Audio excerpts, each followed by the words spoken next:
As our mighty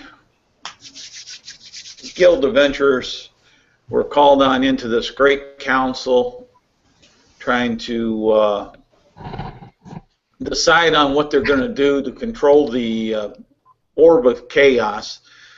They've been having for the last week high-powered meetings between key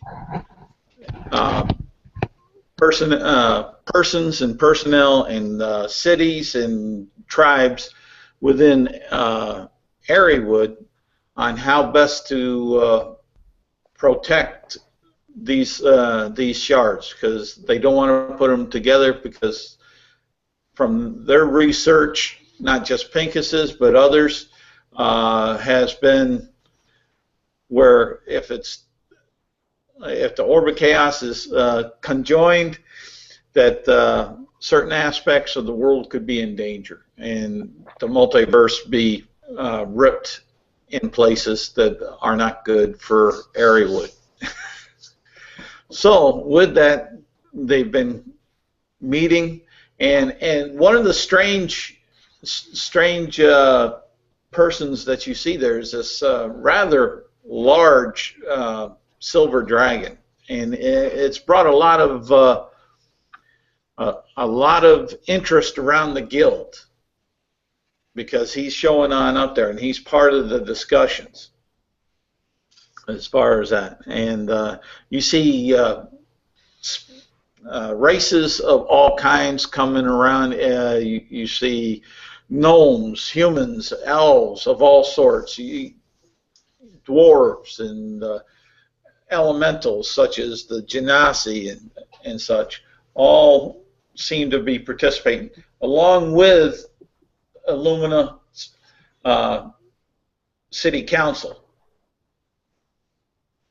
So they've been having these meetings and such, and what they've come to conclusion is that they're going to have to send out teams to separate areas to split these shards back on up, but under their control, to keep them away from Darzanan and his elements that are looking, because he's still wanting to get that back, because that's how one piece that their clerics came back with is that if Darzanan gets the orb of chaos, he'll be able to rematerialize on the prime material plane fully as a full god again.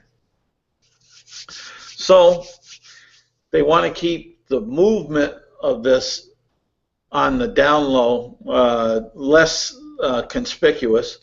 So they're not going to use a lot of higher powered magic to place you where they need to be. So you're going to be taking on certain aspects of overland travel, and they'll set up caravans or teams to make it look like what they believe a normal situation would be. Fletch has been called on in there, along with Ajax and Hassan, which is Harden, isn't Harden. it? Yeah. Harden. Harden. Since they're known members of the guild, and Pincus and the council wanted to brief them on what was going to happen. And as they're called on in, you have two new faces that one of the council members says, I believe these are two stout individuals that we need here, along with there, for the council to feel comfortable with this adventure into keeping peace and civility. And with that, you'll have Todar's and Javier's characters come into play. Introduce yourselves to the group, and then you guys can take it from there for right now.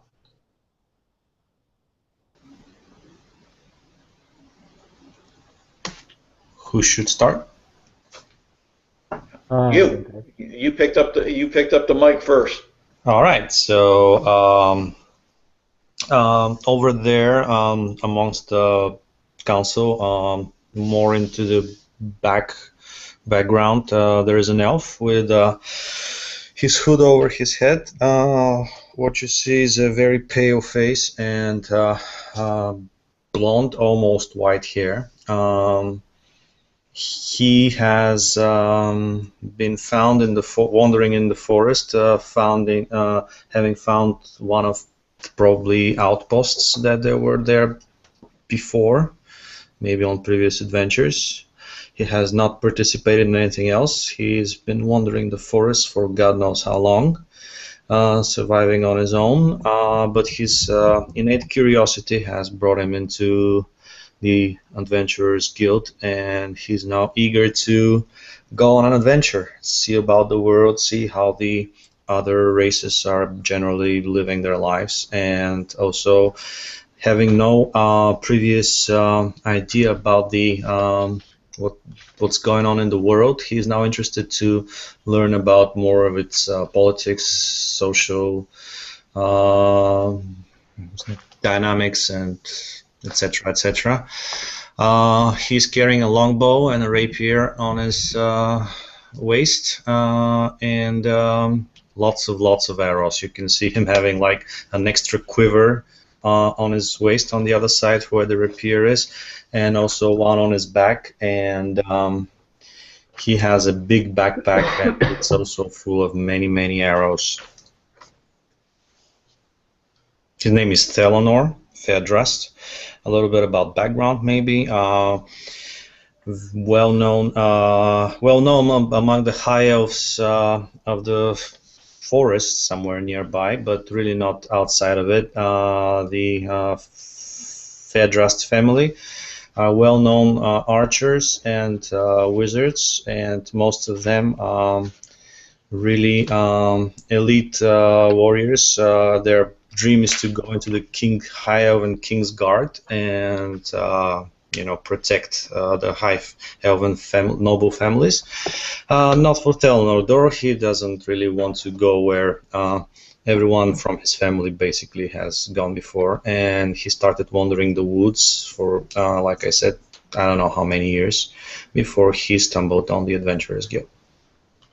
All right, and thank you there. And Javier, go ahead with your character and to fill this out a little bit more. It was a human by the name of Hob that's on the council that is sponsoring you two guys into this. Okay. Well, my character, you see a tall, at first glance, seeming an elf with fair hair, but you realize that he has somewhat more bulky constitution than most elves.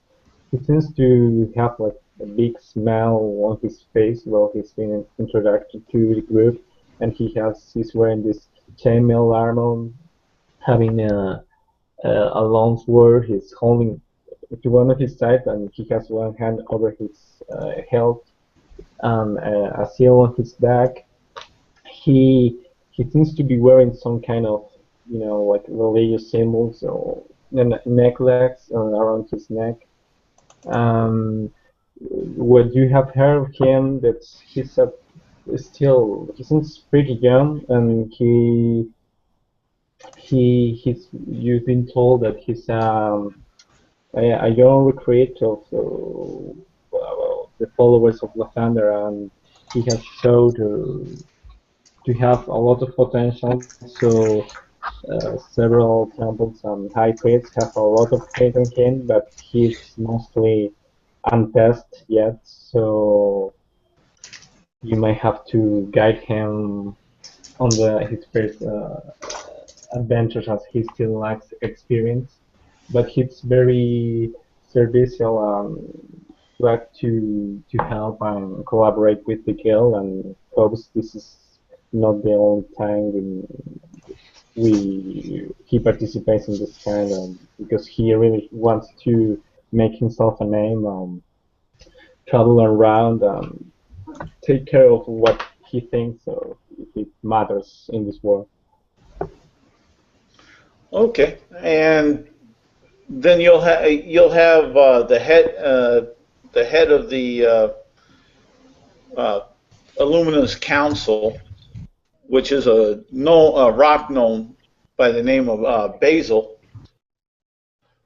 Uh, as far as that, stand up and look at Hob off to the side and like that, and he studies them for a little bit, and he'll turn to the two new faces and welcome you. He'll be very politically correct and nice and flowery in his terms, where he'll ingratiate you on in and try to express upon you the importance of secrecy and of the mission, and then he'll turn and point to Fletch and Ajax and Adamar,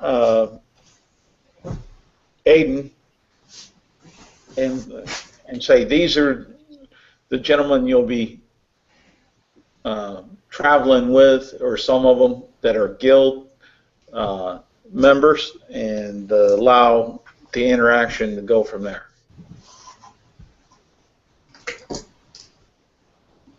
So Ajax has been standing on the edge of the gathering, and normally Ajax would, even though he'd be sort of in the conversation, he'd also have a lot of his attention doled out to a book that he would be reading.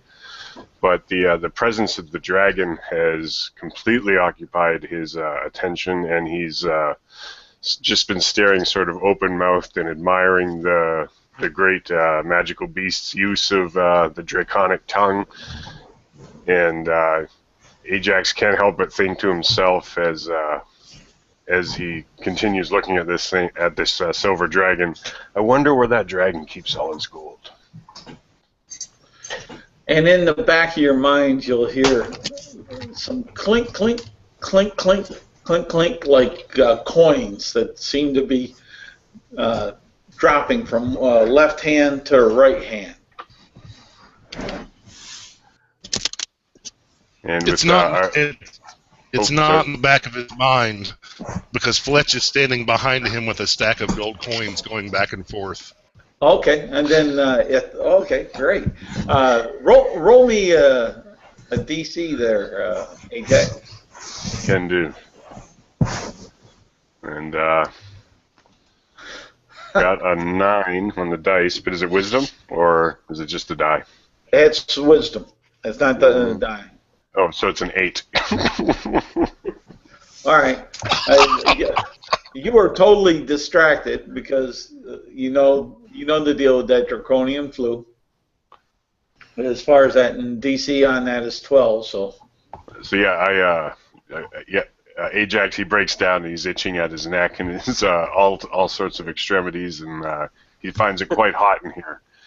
But maybe he finds a little solace when he reaches down and he grabs the few gold coins he has in his coin purse, and he just grabs onto him tight. Fletch will put his money away and say, just wanted to see where things stood. All right. And Aiden. Yeah, Arden he's looking around, yeah. He just tugs at the lapels of his coat, which he's mentioned multiple times he won in a card game. And he looks at our newcomers and he says, like, well, the more people between me and whatever we end up facing eventually, the better. All right, and let's see here. Fletch, I think I bounced over you outside of the antagonism of gold. Okay.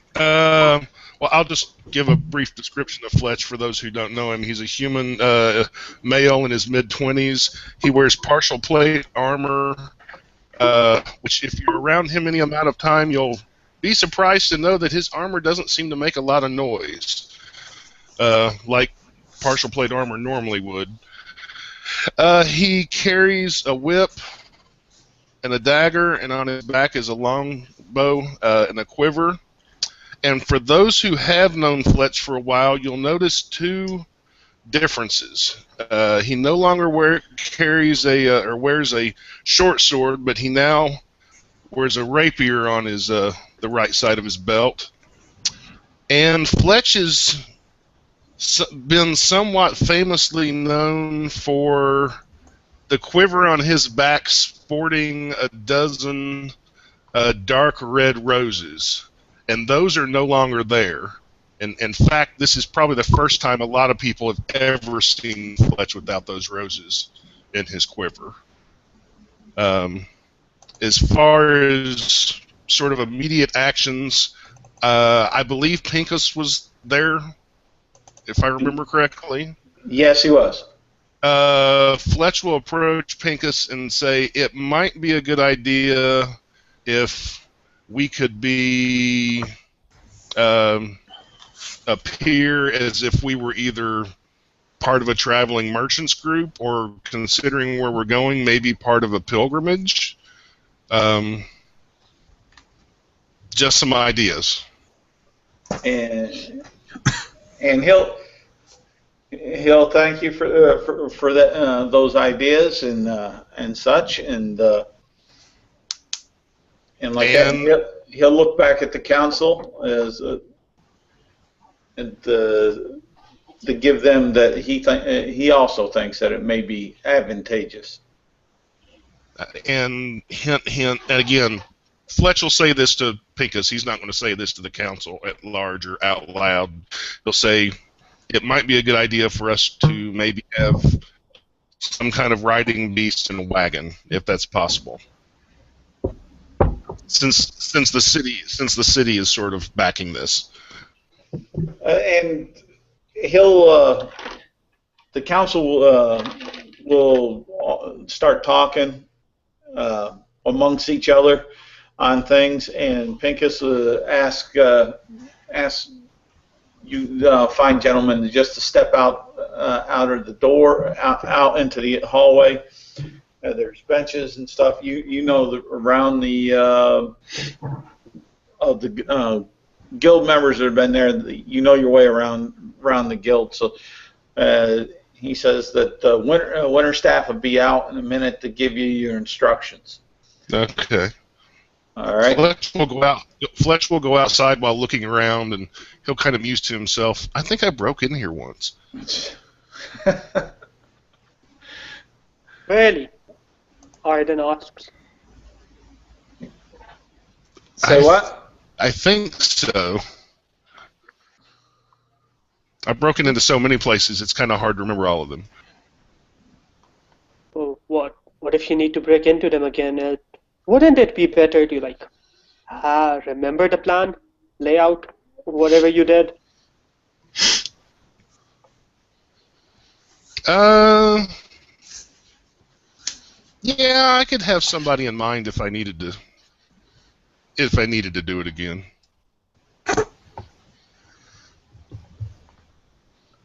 And Ajax follows suit and waits outside of the meeting area, and he opens up a little book and starts reading it, and he sort of mumbles it a little bit out loud, so you could hear what he's reading, but it's what he's saying is in Giant, and it's a bunch of little proverbs and limericks in Giant. All right.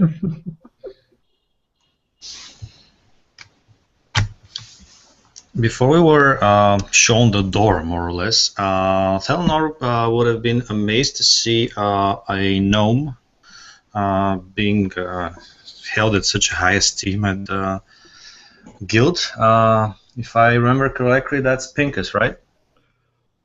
Or no? Actually, Pincus is a gnome, and he's a forest gnome, but the one that you saw at the council that seemed to be the head of it is Basil, who is a rock gnome. Oh, thanks. So, but I'll also give you, since you're taking notice of that, is you'll notice that there seemed, besides the silver dragon, you happen to see a high elf, a half elf, a hill dwarf, 1, 2 humans, a tiefling, a Lightfoot halfling, and another half elf. But that half elf, the last half elf, looks a little different than the other half elf because it looks more. It had some traits of drow. Mm-hmm.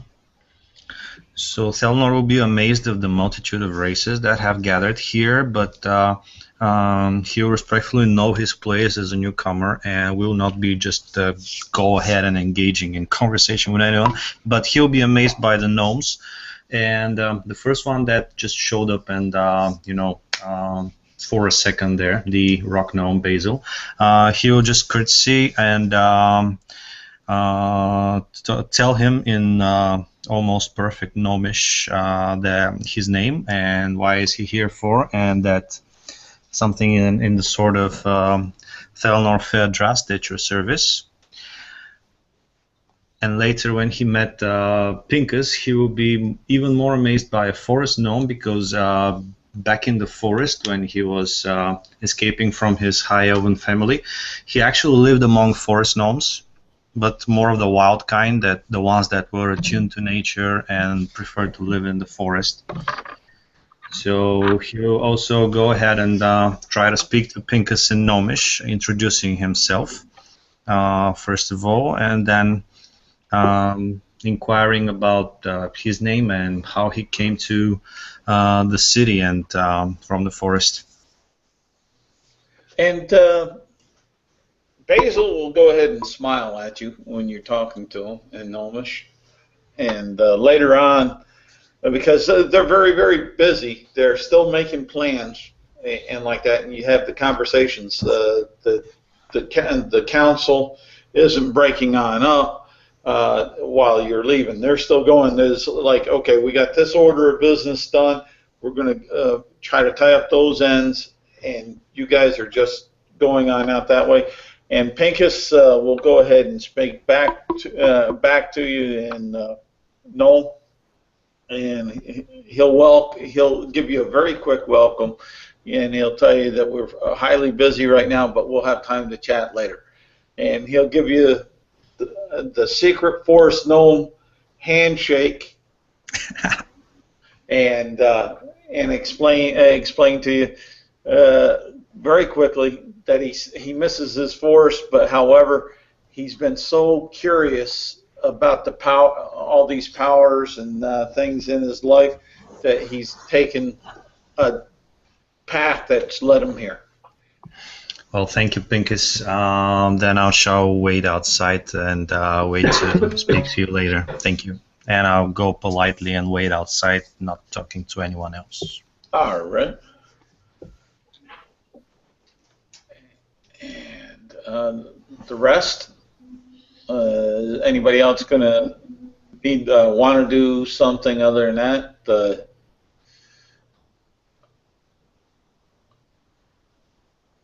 No, Oral just goes outside with the others, seeing nervous, impatient, because yeah, it's a bit nervous for his pregnancy, but that's it. Alrighty. Then you're outside the main. You're still inside the guild hall, but you're outside the main large room, and with the doors shut. And all of a sudden, you hear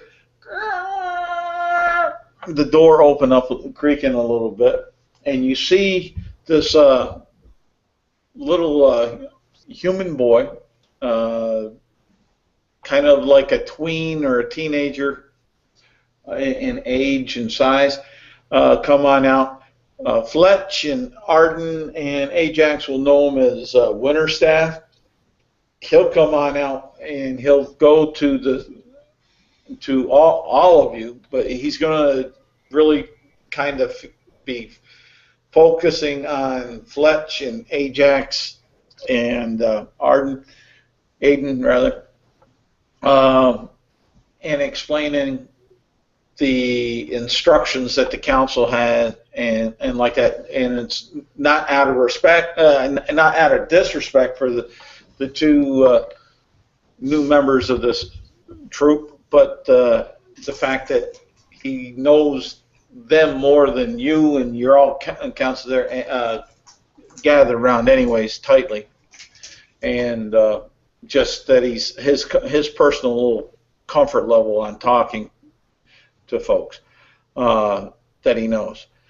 Now, with that, he'll say, you need to go down by the city vault, by the Illumina Council Hall, and meet up. There's going to be 2 halflings there that are part of the Merchants Guild, and they'll have a small wagon with supplies and such for trade, and they're unaware of everything that they're going to be doing.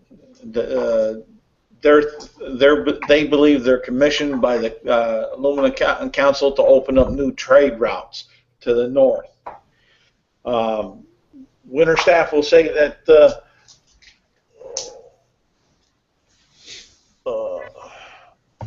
Silver Oakenheart, the Silver Dragon, has opened his lair for us to take this box and have it placed there for protection. So you'll have to make your way to his lair in the north as far as that. And we're going to send a separate rider to bring you the map on how to get there. So you'll need to travel for this piece up here to the outpost that we newly put into place. And let me see here. Do I have this up so I can share it? Let's see here. Well, I'll redo it. How about that? Is that the one? No, I don't want that one. Yeah, I think it's just going to be this one. Yeah, right here.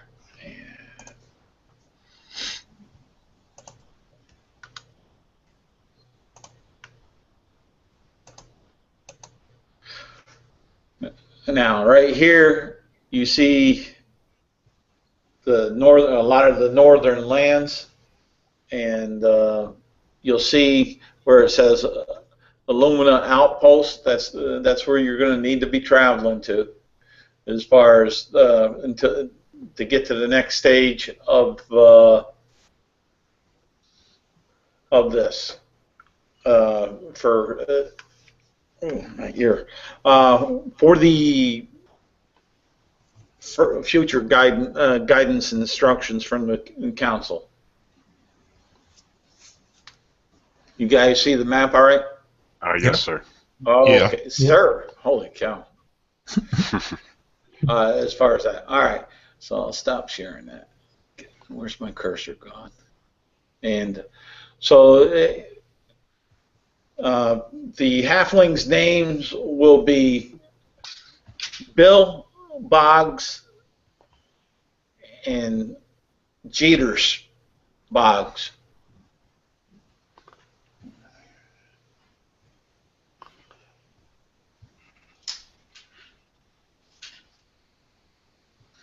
That you need to stop and see to it. Winter staff will go and tell you to hold up one moment. He runs on down, and you know he's running in the direction of Quartermaster Bob's facility within the guild, and he comes back with this gray rock box, which seems to be sealed and has some ruins laid upon it and such, and hands it to you guys as a group, and you'll need to take the, and he'll say you need to take this along with you. There we go. Fletch will take it. All right. and he'll say that Bill and Jeters will have everything that you need to get this to get started on the way. And Winterstaff will say, go in peace and be safe. And you would have seen Ajax while receiving these instructions. He's writing all in a shorthand of his own devise, which is actually just like a written form of thieves' cant. He's taken notes with his ink and quill in the inside cover of his giant book, and then he tucks that into his belt as Fletch takes up the iron lockbox, or the gray lockbox. All right. So you guys head on out, right? Or is there something else? Yeah, I guess we're heading to the city vault unless someone needs to do something beforehand. And you guys, if you're going straight to the city vault, won't have any issues. It's busy out on the streets, and especially around the guild. Like I said, having a dragon there that's not tearing the place apart is very interesting. Even though this is a very accepting place, it draws a lot of attention. But you won't have any problems getting to the designated area up by the city vault, because Fletch and Ajax and Aiden have been in and around Illumina quite a bit.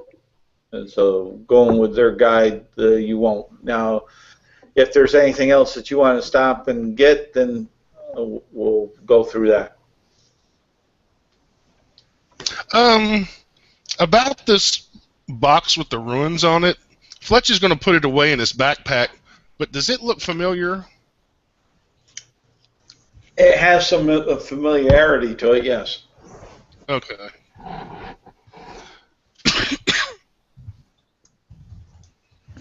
Okay, I guess at the vault, I'll look around for a wagon with 2 halflings. And okay. And when you get to the up through the streets and everything, the further away from the guild, the less traffic there seems to be on the streets, just because the people are all kind of googling, rubbernecking down there at the guild. But you'll notice that there's a little halfling that's jumping around this wagon, tying down a tarp over top of it, double checking the knots and such, and talking to this other one that seems to be sitting up there, and the driver's seat, and the one sitting up in the driver's seat seems to be looking around back and forth, almost like he's very impatient as far as that. Fletch will walk up to them and say, "Are you the Boggs brothers?" And yes, the one sitting up on the driver's seat will say, he'll say, I'm Bill. This is my brother Jitters. I'm Fletch, and we've been sent by the council and the Adventuring Guild. Apparently we're to be your armed escorts, your protection on the roads. And Bill will turn around and say, great. We were wondering if we were going to be thrown to the wolves, so to say, since we got this commission. It cost us dearly to go ahead and bribe to get this commission on this contract to go on out and get more trading partners in the name of Illumina. We were wondering if we were going to have to brave the great outdoors and the wild frontier by ourselves. We are, and he'll hit his chest with his one arm. We're hardy, though. We're hardy. We know how to make money. We've done well before. We started from small little halflings. Now we're big halflings. And Ajax will. And Ajax will clap his dwarven hand on the shoulder of the closest Boggs brother, and say, "And with us watching your back, you'll grow and earn many more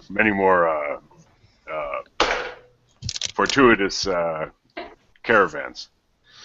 And as you slap him on the shoulder, you notice that he kind of goes down almost to one knee. And no damage or nothing. I know that you weren't intending nothing like that, but it's just to give you an idea of, he seems to be a lot frailer than what you would suspect. And Ajax would quickly step in front of him and help him up and make like he's making it so it's hard for others to see what he's just done to embarrass himself. All right. And the rest of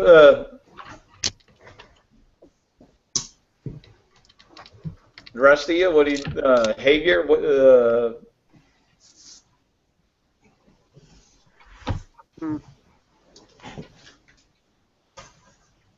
Yeah, Arden's not doing much. He's standing there. He's kind of lost in thought mode. So right now.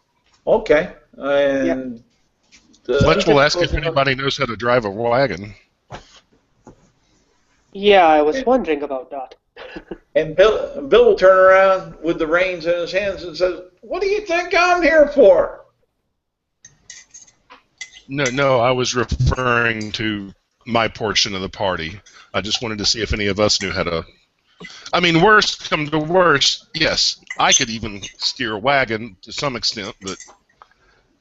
Ajax would pipe up. No, I've not much experience handling the animals, and he gets up on the back of the wagon and he sort of jumps up and down on it, and then he just drops right to his butt. He stays there. Does anyone here know how to ride a horse? Thelanor says, horses, wagons. Yeah. No. Yeah, I'm not. Unless you want to carry all of their goods. Thing, but all right, Javier, I really didn't hear what you said. Let me see if I can turn you up for me to hear. But go, if you say it again, I'd appreciate it. Is it talking again? There we go. Maybe I have problems sometimes with the voice. There, that's louder. I got old ears. But what did you say? I don't want to leave you out of the game. No, I was just. I know you said something, and Fletch was saying something. Okay, and then what we're gonna do, what's gonna happen here is Fletch asked the question on horses. We have Thanor that said horses. Who needs horses? There we are. Recap quickly. No. Basically, what Fletch was going to say, well, unless you want to carry all of these merchants' gear all the way to hundreds of miles to the north, yeah, we kind of need horses or a wagon. Totally oblivious to implied things. Oh, sorry, Kyle. So don't they sit on their own wagon, or we do really need another one? He's right, you know. I mean, we do have the bogs, right? Correct. I do not have the money for a horse myself, but I could keep my crossbow ready on the wagon here anyways. He's already sitting on it. I don't. I'm used to walking, but it wouldn't be a bad idea to have a horse or two for scouting purposes. Well, I got some gear from my temple, but I don't think I have enough money for a horse either. Thelanor will look at all of you in quite a big surprise and will approach Fletch and will whisper to him and so like, Wasn't that box supposed to be a secret or something, and we're openly discussing it in front of two merchants who are not fully aware of the mission? I will pull Felinor to the side and say, no, we're not discussing the box. We're discussing taking merchants up north. And maybe if Ajax heard Felinor mentioning the box, he may have started saying one of those giant proverbs out loud to sort of mask it. Something about don't crush all your eggs before you have them in one basket. Yeah, just to make clear, the merchants think they are going north to set up a new trading route, and we are their guards. That's what they think. That's what everybody else is supposed to think. Our mission with the box is a secret one. Exactly, and Arden, our fellow here, well, just mentioned it in front of them. So that's what I wanted to confirm with you. I didn't catch that, so maybe they didn't. And now Ajax is trying to cover up other members of the party's speak as well, including Arden's, with all these giant proverbs. No, I just meant like, you know, what I meant was whatever we have, we've got enough space to carry, right? We can just call it our possessions. They don't have to know. I will beckon you to come over here, away from the caravan, to talk to you away from the halflings. And then I will whisper again and say, yes, we all know that, but we're supposed to pretend in front of the halflings that we have to carry all their shit, right? And one giant hand washes the other.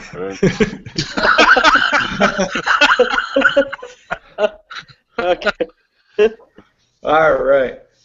Well, Bill and Jeter are looking around at all this craziness that's going along, and they're looking at each other back and forth. And you see in their face this question look of, did we get stuck with a pig in a poke here? Are these guys going to protect us? The type of look come across their face. They're not saying it out loud, but it's that kind of look that you'd see. Fletch will just look at the halflings and say, we're waiting on you.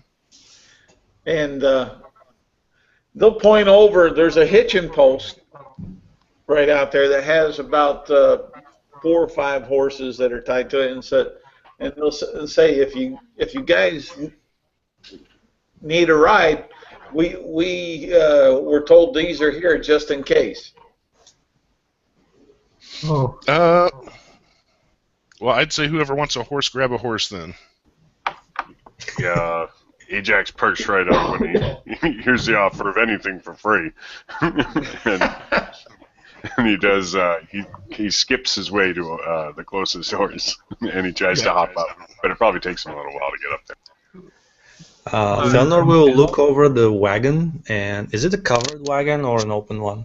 It's covered with a tarp. It's not a Conestoga style, but it's just a standard kind of wooden sided, three sides. You know, the 2 sides there. The back is open. There's not like a tailgate or a gate onto it, and you have the front side there where the bench is built on into it, and you have this heavy canvas tarp that's draped over to keep everything there, and it's mounted on up fairly good, almost the size of 2/3 of the height of Bill or Jeter, and that was what Jeter was tying on down and securing.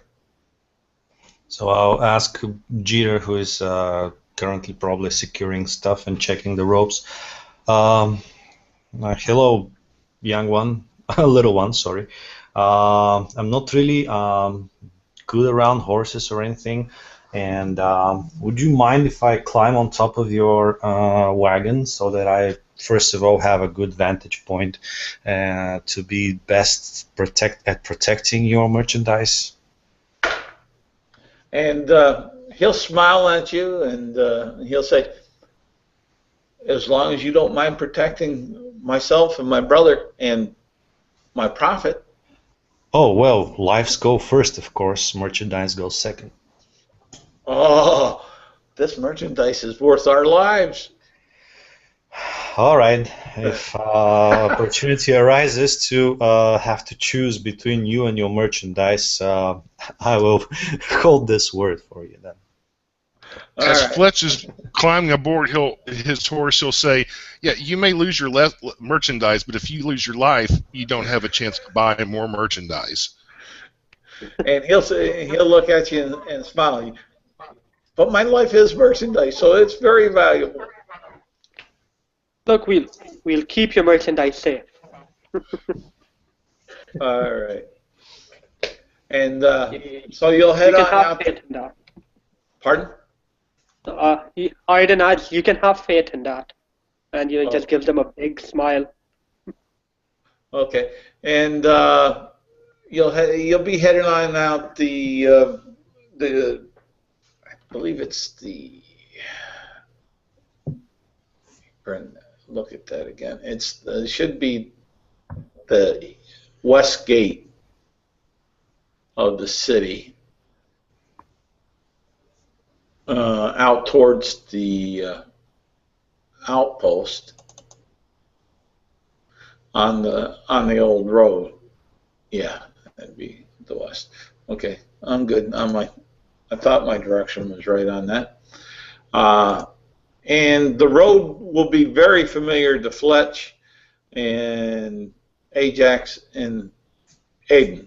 In fact, let's see here. Yeah, all three of you traveled at one point or another, and some of you actually had some experience with some dragons on it. So, what's the order that you guys are going to be going on, and what are you going to be doing? Well, who all took a horse, or did everyone take one? Yeah, or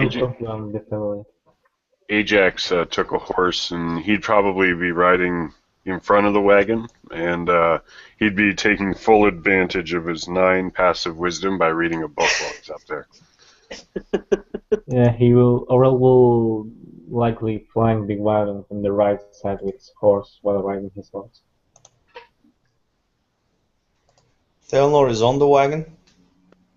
Yeah, Arden will join Thelenor on the wagon, but Arden's more settled down than alert. He's shuffling a deck of cards. Fletch over and over.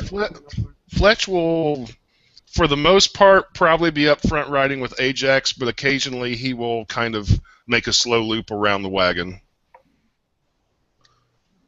And Thelenor will be scouting ahead, well, since everyone else is not really doing it. How far ahead are you going to be scouting? No, just from my vantage point on the wagon, I'll be carefully looking. You're going to be, yeah, all right, I got you. And the forests around. Yep. No, that's what Fletch is doing too while he's riding the circle. Yeah. Well, you're a dwarf, right? No, he's human. Oh, you're a human. All right. Ajax is a dwarf. Ajax is a dwarf. Well, I don't trust either in scouting, so high over arrogance. Hey, I'm good with it as far as that. It's in character, so that's cool. What I would need would be for Fletch and Thenor to give me a perception roll. Awesome. Thelenor is 20. Whoa. Fletch only got a 13. Okay. All right. You're traveling most of the day. Most of the day. It's by the time you got done discussing, getting through the crowd, getting there and settled. It was already past noon when you headed out the gate, and you have made it up about where the river and the forest, where the river comes out of the forest up there. In fact, let me go back here and I'll give this, boom, come on here, do this, share this for a second or two.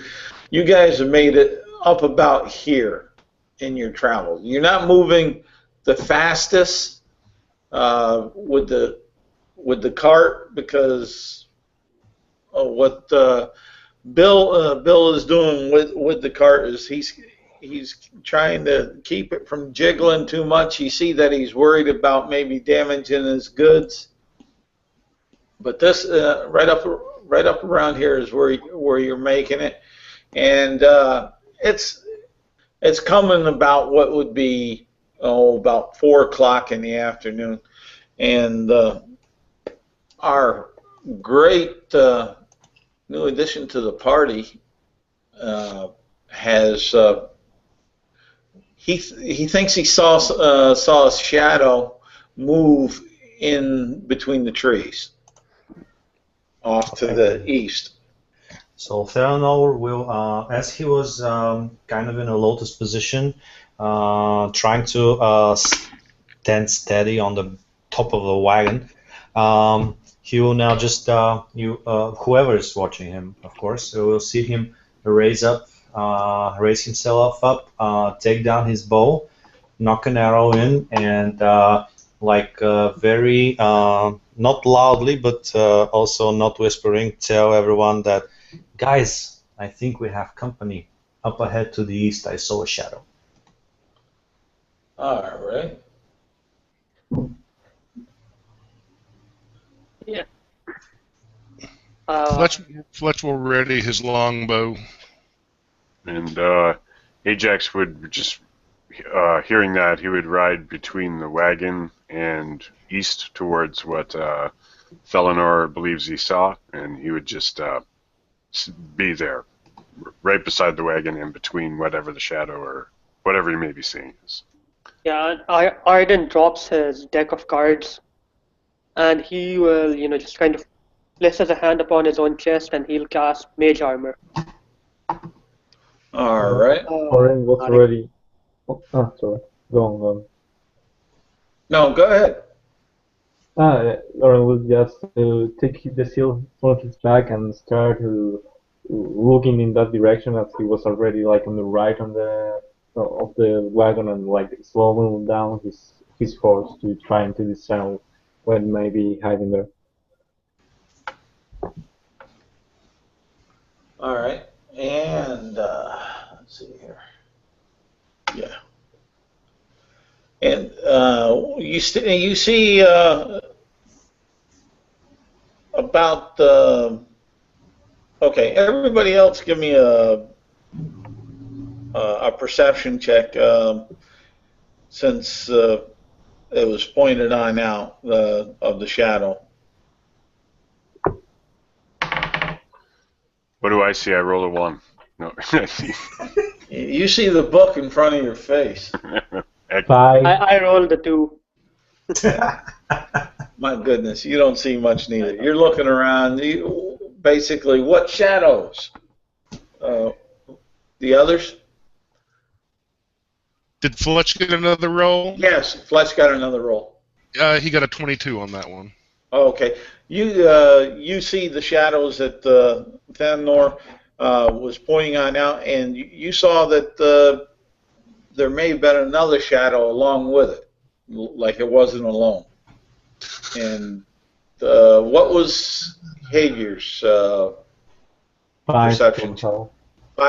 Okay, you're like Aiden. You're looking around like, what shadows are you talking about? Yeah, he's anxiously looking, but not seeing anything. All right, outstanding. It's on you guys. When Fletch sees the other shadow, he's going to spur ahead of the rest of the party and head towards the shadows that he saw. All right. Let's see here. Then everybody give me an initiative roll and put it in the chat.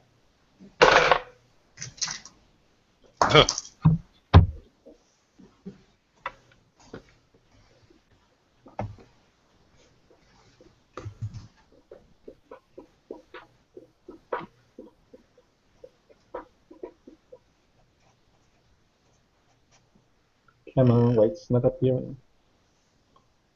Let's see here. Oral 7 is not appearing in the chat for some reason. Probably lag. Yeah, most likely. Okay, so you got a 7 then, huh? Yeah. Okay. Let me put that down here, or else I will forget that.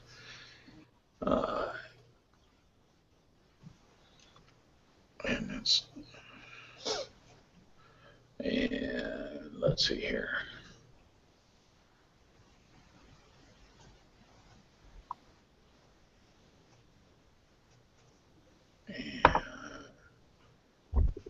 Doggone.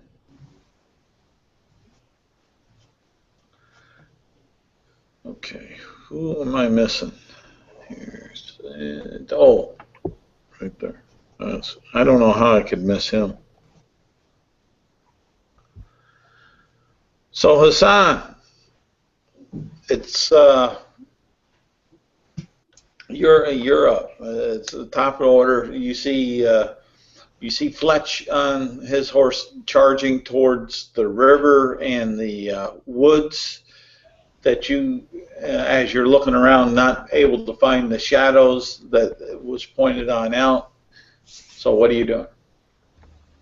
Yeah, no, Arden will, he's just quickly jerking his head from side to side, trying to see what, caught his companion's attention. And as Fletch, just darts off, Arden will just charge up an Eldritch Blast in his palm, and he'll just ready in action for now.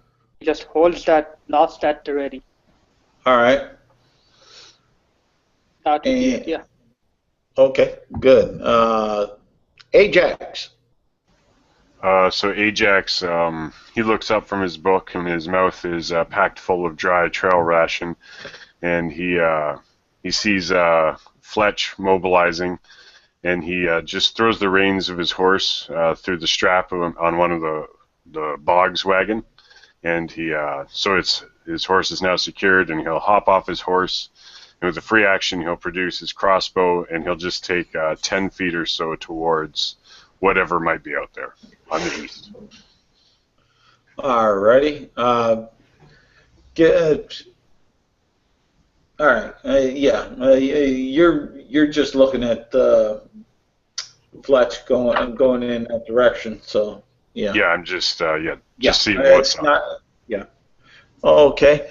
And with that, what have they got? All of a sudden, you see some arrows come flying on out. Arden, I'll go ahead, since you had a ready action and the arrows are coming on out, I'm going to let you go ahead and take whatever action that you're going to do with the Eldritch Blast. Okay, so the arrows, Arden will, if he sees these arrows, you'll see the arrows, but you don't necessarily notice exactly what shot them. As far as that, you see that they're coming from the wood line. Yeah, so he'll try and just the Eldritch Blast he had charged up, he'll just fling it towards the direction the arrows came from. Just okay, go ahead and roll the hit with your Eldritch Blast. Okay, would I have disadvantage or anything? No, you're not going to have disadvantage. I just upped their armor class because they're cover and they're in a cover situation. So that will be a 15 with 5 more, so that's a 20. Damn. Go ahead and roll your damage. You hit something, and the only way you know that you hit something with that is that you hear this howl, almost like a jackal that was hit with a stone or stick or something. A kind of a doggish sound. Yeah, that's 11 points, as Arden somehow manages to make that Eldritch Blast land true. Yes. What do I got down for there? Yeah, the moment the sound goes off, Arden's just going to kind of shout and it's like, "Dear!" All right, and they're letting loose. So let's see here. It'd be on Fletch. Is going to have two of them on him. Right, and one will miss Fletch, but the other will hit him. Ouch. There, and ouch, my butt. And that'd be for 5 points of damage with a arrow that looks a little rougher than yours, but about the same. And then that leaves. Okay. Let's see here. The rest of the party. Let me take and see who the other two arrows will be shot at. There. And there. Okay. And an arrow comes by Ajax. And yeah, that'll hit there on Ajax for 6 points of damage. And another one will come by and hit. Oh, I hope that don't kill him. You hear a familiar voice squeal on the back of the wagon as Jitters gets hit with an arrow, and he kind of says, "Ah, I'm hit, I'll get him. Let me hide." And that will bring us down to Thenodor. He'll say, "Hide below the wagons, you fools." And do I now have a target of any sort? Right at the. Give me a perception, another perception check, because they hadn't moved out of the tree line of the forest yet. That's gonna be even better. 21. Yes, you can 2. see.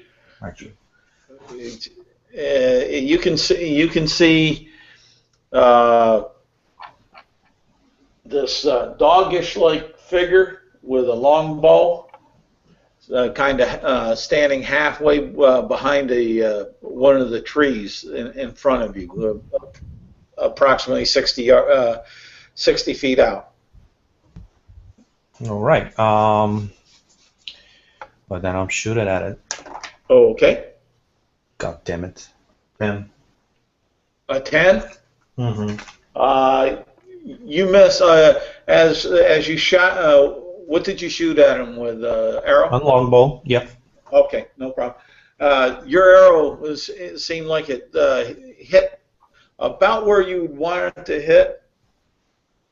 If you would have drawn it over probably about 4 feet, and it sunk into a tree that was about 4 feet from the tree that the creature was hiding from. I would apologize to the tree in my mind, and Okay. I will jump behind the wagon in the opposite direction to get some cover from them. All right. That's my turn. Right. Javier, you're up. Okay, so how far is the tree line from our position? About 60 feet. Okay, so Oral will unsheath his sword and turn his mon around and charge in the direction the arrows are coming from until I can see someone. All right, give me a perception check, and we'll see if you're actively hard looking for that target now. 17. A 17? All right, because that's a hard. You still don't quite make it out. You see a shadow, but you can. It's possible that you might want to shoot at it or not. No, but I can't shoot anyway. So, like with the horse, how far could I move with the horse? With the hold, is that what you're saying? With the horse, because we were mounted when they attacked. Yeah, go ahead. You can still attack mounted, or you could get off. You would see walking ahead of his horse is Ajax, just like 10 feet off from the wagon in front of you, though, if that's maybe what you're thinking of. No, I mean, if how much could I move with the horse? I don't know what's the movement of 60 the feet, horse. I think, is the movement of a horse. 60. I think. Also. A regular horse. Yeah, we're not going to slow things down, so we'll say 60 feet's good. I think that's about right. I think 40 feet is its standard move, but 60 feet's good. You could spur it to that easy. So I will, yeah, he will charge towards that shadow he sees in the edge of the forest. All right, you'll get to the 60 feet with up to the tree line with the horse, and give me a animal handling skill check. 8. And 8. All right. It gets up there close, and all of a sudden, the smell of whatever it is in the tree line, you think in the back of your mind is spooking it. It's rearing on up, and give me a dex check, because you on things. 3. All right, you come tumbling off your horse, and you're laying down prone on the ground. Yay! Epic way of riding into battle. Fletch, you're up. Okay, how far away am I from our targets? From targets, you're probably about 30 feet, because you started riding on in earlier. Yeah, I'm going to drop off of my horse and let it go. And I don't know how much of my movement that will take. We'll say half your movement, because on that, because you're only just sliding, you're kicking out of the stirrup and sliding. Yeah, and then I will pick one target, whatever I can see of it, and I'll shoot 2 arrows at it. All right. One is a 23, and the other one's a 26. They both hit. Roll up the damage. A total of 17. Ooh.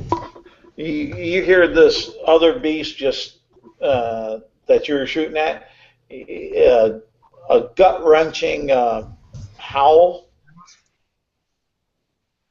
Yeah, let's see here. You said a 17, right? Yes. There. I'm just trying to do my math here. Alrighty. And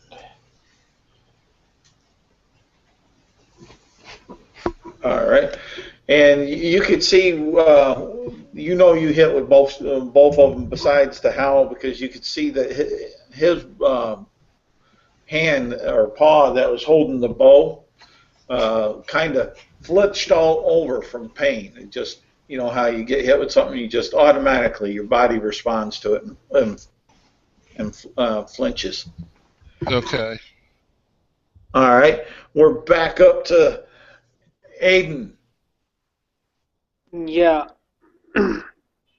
So from where he still stands, Arden. Yeah. Yeah. From where Arden still stands, does he see what's attacking the party right now? You see kind of like a tall, human size. It looks like a dog, jackal, standing there with a longbow behind a tree. You see its head poke out and maybe part of a leg on the other side. Oh, and the two Boggs brothers, are they hidden? Bill Boggs jumped on down. Jitter is up there screaming and trying to roll over into a pocket of the tarp. He has an arrow sticking out of his back. Okay. Okay. Arden is going to, before anything else, he charges up yet another Eldritch Blast and he launches it at the head he can see that's, poking out with longbow. Okay. Roll and do your roll. Start it off. Yes. That is an 18 on the die. Okay. Then that'll hit.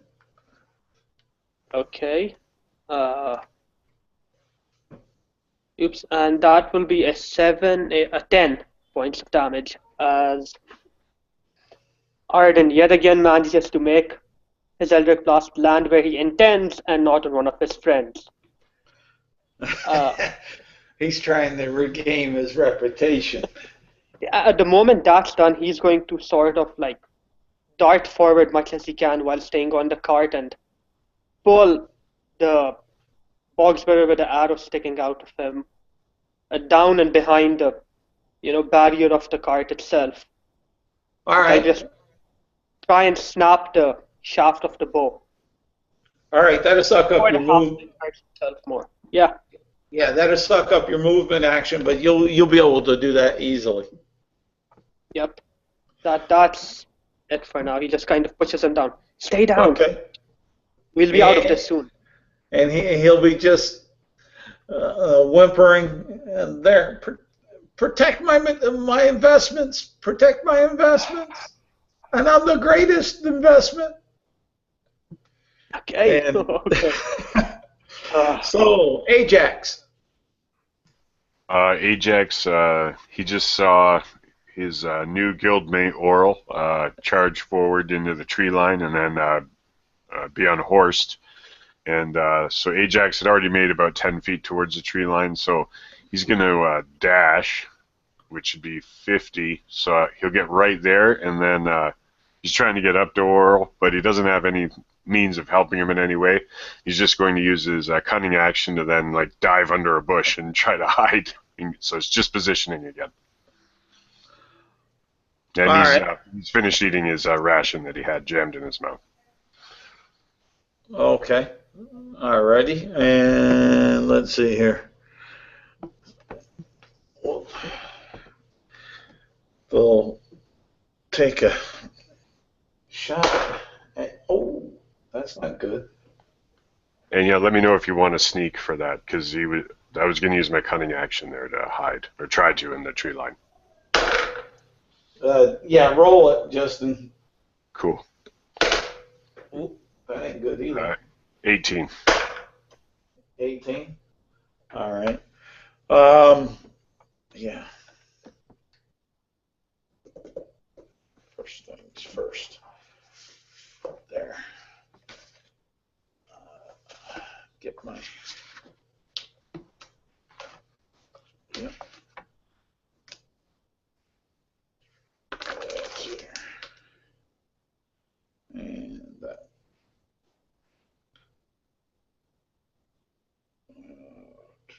I need my percentage dice.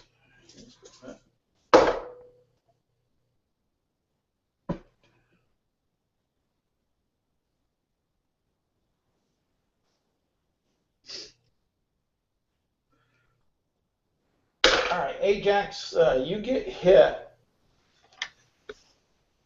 by one of the bows, and you get 7 points of damage. But it hit so well, and it hit you up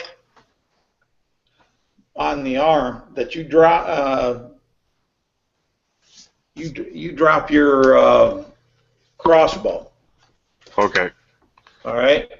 That was for the critical hit that the one got, and for Fendor, does a 13 hit you? Me? No. Our high elf friend, Fendor. Todar. Okay, sorry, forgot about unmuted. Does it matter that I'm behind the cart or wagon? No, I'm asking if it hit you. I said, does a 13 hit your armor class? Yes, and I'm asking you whether I have any kind of cover from behind the cart. You got +2 for cover. All right, so it doesn't. Okay, that's all I was asking. Up in the cart, you just real close to you. We'll say your head.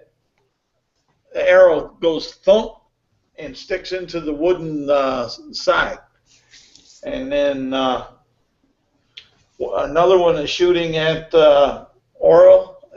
Is it? And I don't know if that was going to hit or not, but that's a 15. Me again? No. All right. Javier's character. No, that misses. Sorry, I was muted. I have 18 with this still out. Say what? It misses him. He has 18 AC. Oh, okay, great.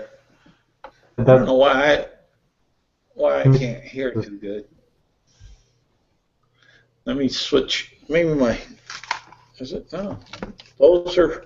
It's a little fuzzy for me with Javier, but I sort of made out the 18 part too, though. Okay, so it misses you, and then I got to roll percentage on them, and it makes. All right, that's an 8.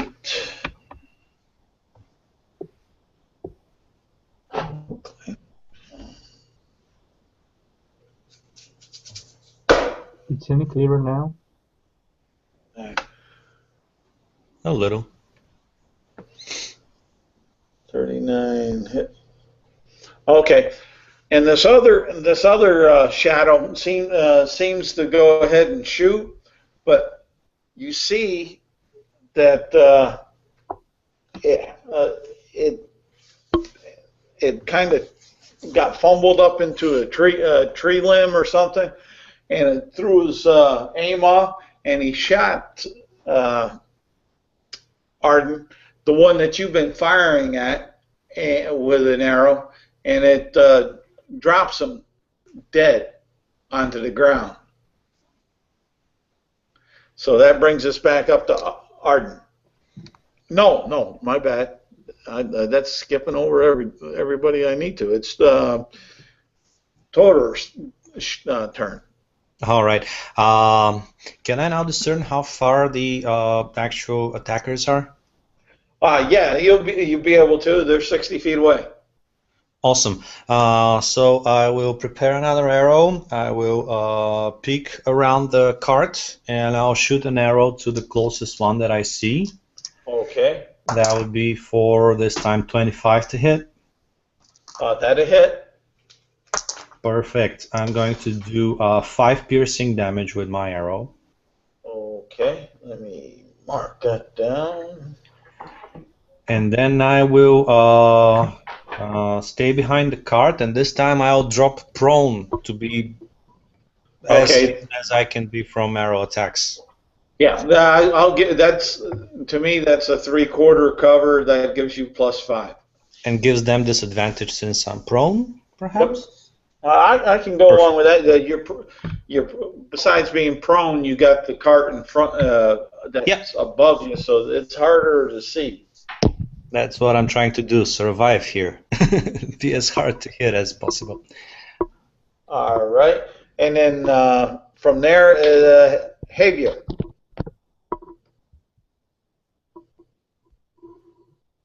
Oral will modding his own of so it doesn't getting his way. He will what? You're sounding breaking up to me. I don't know if it was on my side or if you guys were hearing it also. No, it broke up for me. Yeah, it wasn't as fuzzy as before, but yeah, it was blipping out. It sounded like. So if you could restate what you were trying to do.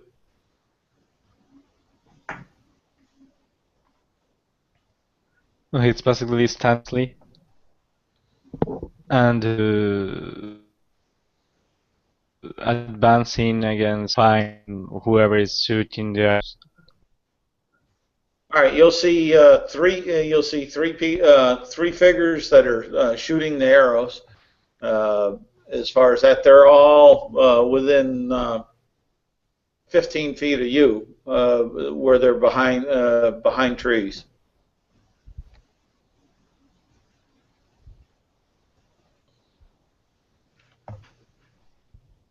And try to hit it.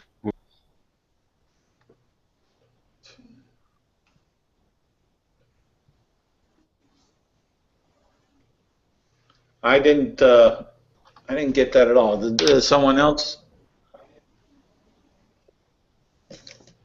No, I didn't catch that one. It cut out right at the start. That's it. I feel you, or whoever said that, because I've been having that day here with this. I hear you now. Oh, okay. He's basically he got up from the ground, putting his muddy hair away and just charging to the closest one on the trail line with his longsword.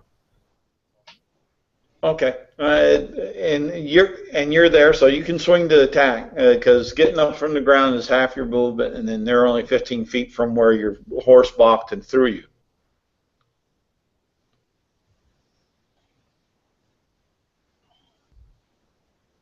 Okay, so that's how much is this? 22 to hit. That will hit.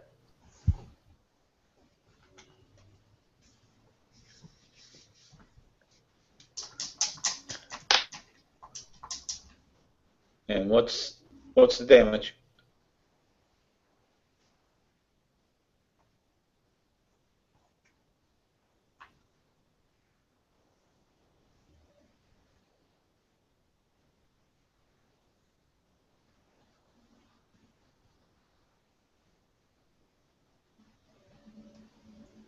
Javier, what's the damage that you did with the hit that you with your longsword?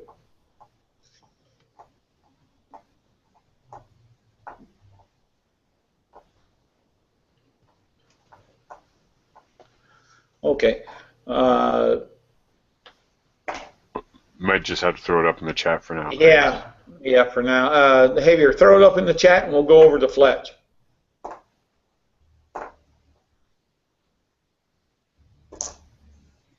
Yeah, we may have lost him. Yeah, go ahead, Fletch. Okay, the next, not the one he's engaged with, but the next nearest figure to Oral, I'm going to shoot 2 arrows at it. One's an 11. That's probably a miss. Yep, that's a miss. But the other one is a 27, and that'll be a crit. Okay. Go ahead and roll me some percentage dice. Okay. 47. 47. That means that you get roll up your damage plus half to it, and that monster will lose its next attack. Oh, okay. So roll up the normal crit damage and then add half? Yep. Okay, it'll be a total of 30 then. All right, and now that explains why he'll miss his next attack. He'll go ahead and drop right on dead. Describe the kill. The arrow catches him right in the forehead, right above his eyes, snapping back his neck as he falls back to the ground, sending up a rain of leaves. All right. And Arden, Yeah. it's your go. And let me adjust that. All right. Yeah, Arden is still at the cart holding the injured box brother down. What does he see from this, vantage point? You'll see what you'll see what you saw last time. You'll see a figure that's peering around a tree. Has a longbow. It looks kind of like a dog standing on 2 feet, or a jackal, or a hyena standing on 2 feet. Okay, so yeah, Arden once again, he just kind of mutters under his breath, "Never easy. This is never easy," and he will once again go to his usual Eldritch Blast.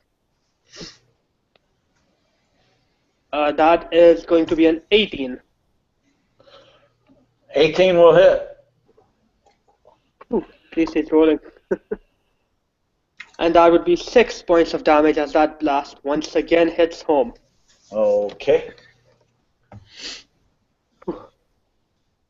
At least practice paid off.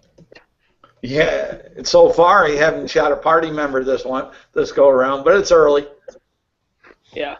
As far as once again, he tries to just shush the injured bogs a bit. Like, we're nearly there. Just stay down.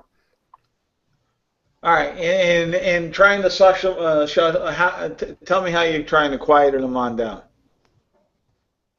Just sort of, just press him down, hold him down there. Even pats his cheek once. Like, just stay quiet. You putting your hand over his mouth or anything like that, or? Okay. Just gently slaps him a bit. Fine. All right. Ajax. So Ajax takes a step over his fallen crossbow, and he draws one of his daggers, and he advances to engage the creature that Loral just started slashing at. And he's going to try to attack, and then he'll also try to disengage afterwards. But here comes the dagger. All right. 11 to hit. You swing at him widely, but you miss. And then he Ajax uses his disengage, and he just follows the dagger right onwards, 5 or 10 feet away from his combatant. All right. And then let's see here.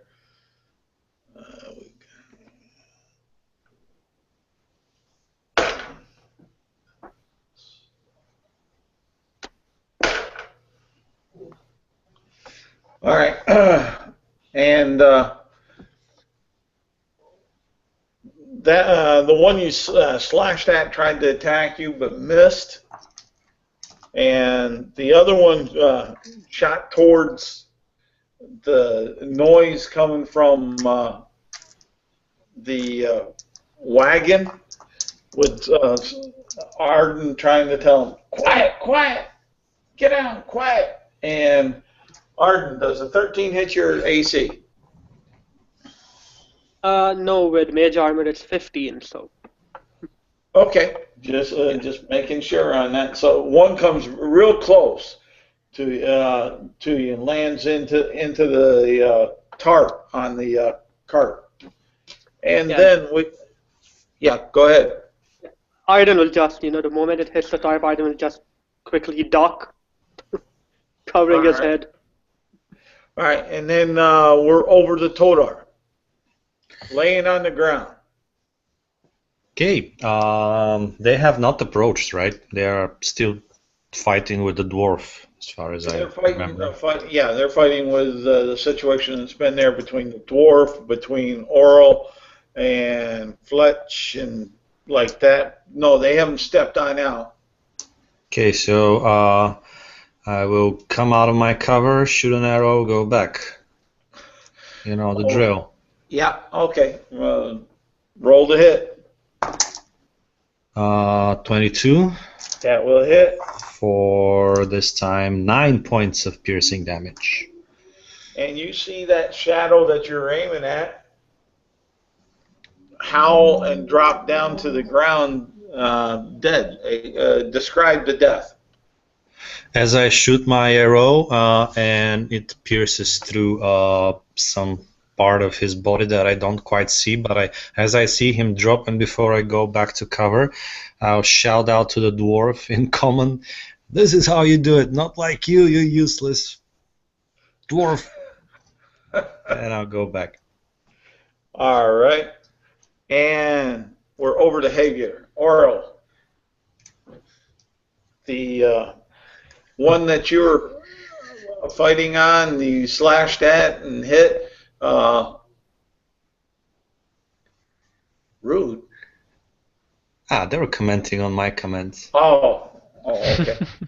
And Ajax is just looking around aloof. He has no idea what's going on. And you saw your dwarven battle buddy take this wide sweep and just went right between you and the enemy and started going backwards. And there's your scene. And what are you doing?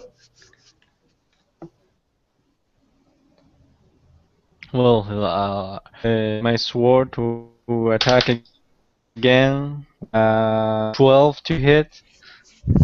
12 won't hit. But it's not so bad so that yeah, you he raises his sword and tries. Go ahead. He just swing that just hits a tree branch. Okay, great. Putting a dent on it. All right, Fletch. How many of the enemy are left standing that I can see at least? 1. I'll send 2 arrows at him. Okay. The first one is a 23. That a hit?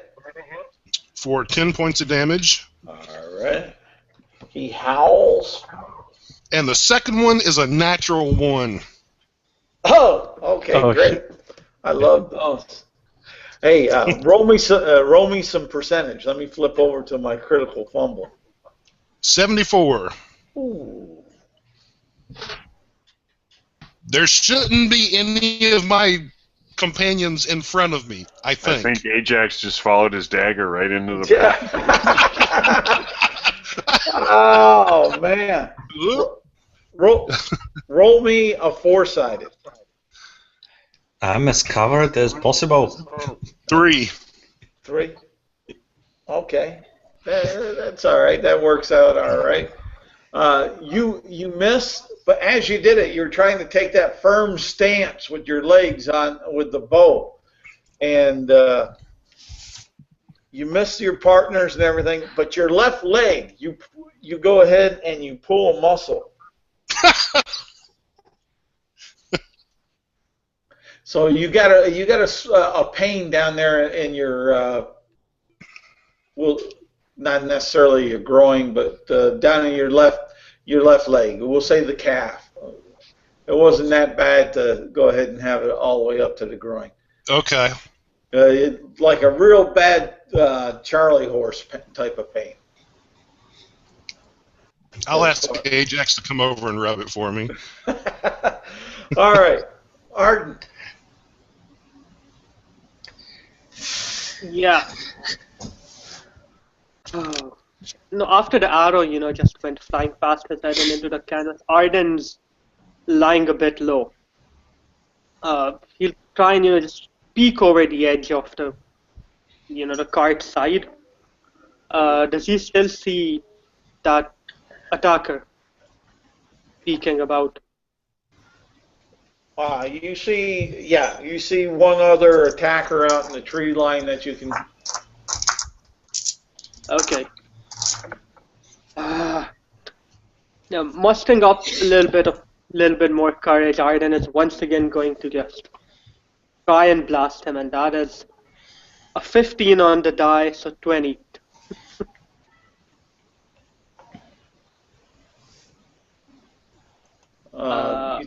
Yeah, that'll hit. Don't mind me. I'm trying to answer someone from in the second group on a message, but I'm still paying attention. Yeah, as he fires this one just grazes. This would graze the wolf as it moves past, and 4 points of damage. Okay, and you could probably make out a little grunt from him. As far as that, Ajax. If he's still standing nearby, yeah, Ajax is going to two-hand his dagger and try and find purchase on the nearest combatant. The nearest one is the one that you just went dancing around. And yeah, he'll spin right back around, following his blade, and he's going to try and find purchase in some flesh. Okay. I'll give you a roll here. 11. So, and he's going to use his disengage again, exact same thing, and try and find some bushes or something. Okay. Righty. Then and then from that after there. Oh, so he only had. Let's see.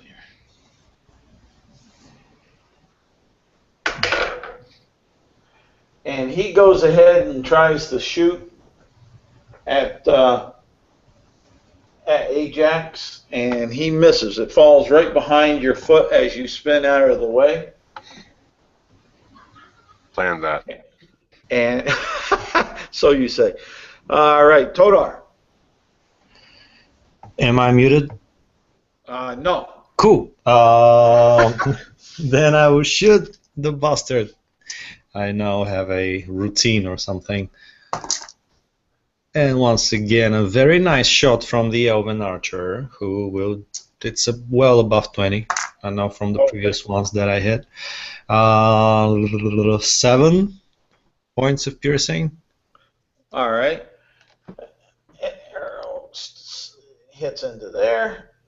And you hear this howl, and then it almost gurgles on off.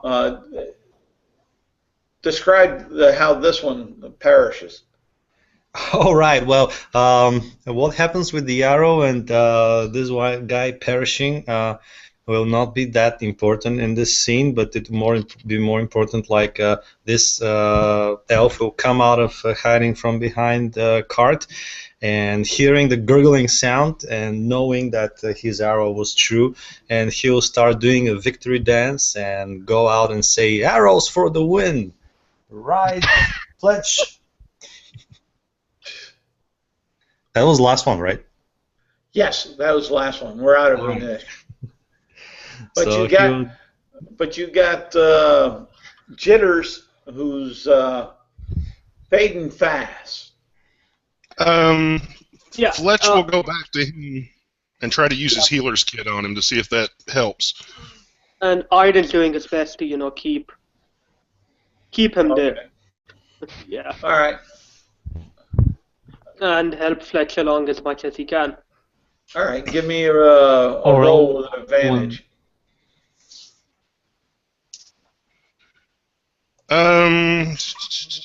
19. All right.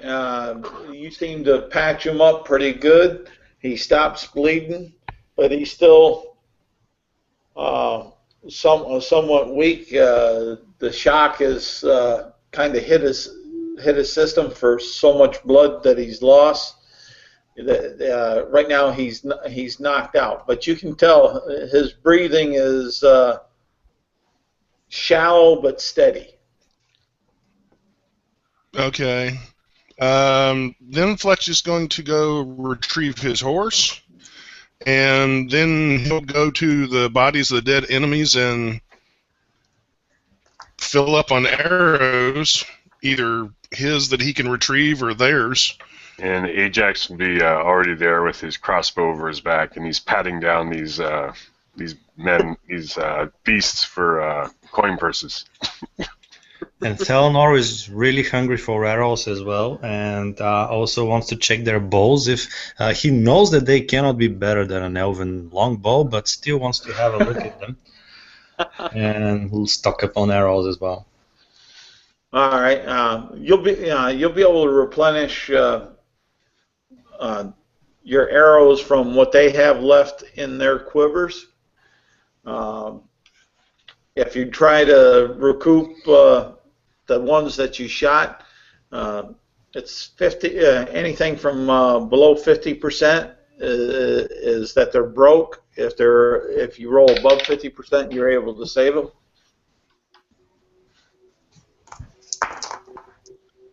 Woohoo, 92. So I'll be getting my awesome elven arrows back with the blood of something. And what I was really interested in is like looking over the bodies. Basically, Thelanor is overcome with this bloodlust of his first major battle and 2 awesome kills that he made, and he's still like trembling with excitement.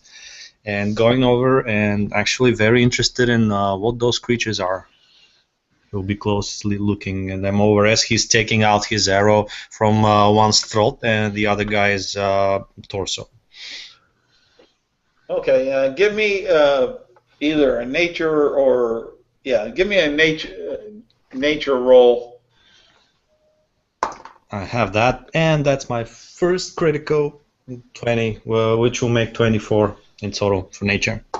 Okay, and what you'll come away from that is that you've heard in the past between tales in the forest and through different campfires that you sat at with hunters and other wanderers talking about a dog-like, aggressive, evil race known as gnolls. Ooh, I'll take out a notebook and I'll write this down on the first page as my first kill in very high elven cursive. Okay. Underline it a lot, and I'll put a note that they mainly use longbows, which are not as good as elven longbows, but still have to be wary about that. Alrighty, what's the rest of y'all doing? Did Ajax happen to come across any coins on him? If you're searching them for coins, you will find. Let me see here. What do I got down for that?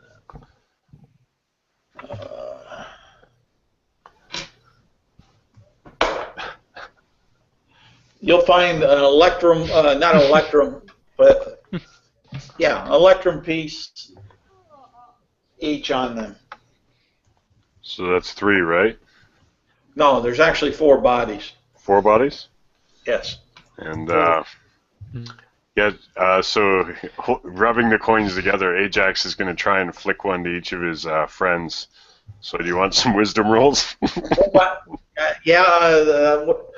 Give me one wisdom roll right now. Okay. 6. All right, you go to for the first one. You go to flick it off to somebody, and as it starts to leave your palm, as it goes on out, you grab it back. And so maybe I'll hang on to these till we get back to the guild hall, brothers. And he drops them into his ration pouch. Yeah, Arden would be unaware of the coins for now. He's looking around for something to clean his hands on after helping Fletch. They're a bit bloodied.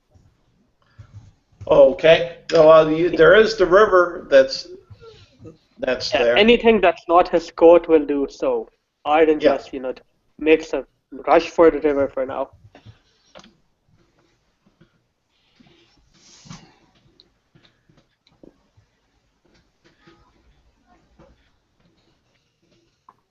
Any any other attention? Anyone got injured? Yeah, I think when we continue on, Ajax is he's going to what you'd see him do. He's going to leave his horse tied to the wagon so it can just follow along, and he's going to take it like a rest in the wagon as it's moving, and that's what he's thinking about. Okay. Anybody else? If I'm getting Oral's thoughts, anybody else hurt?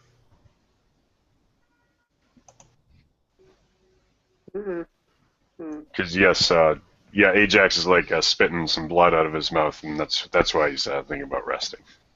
Okay. He's feeling the arrows.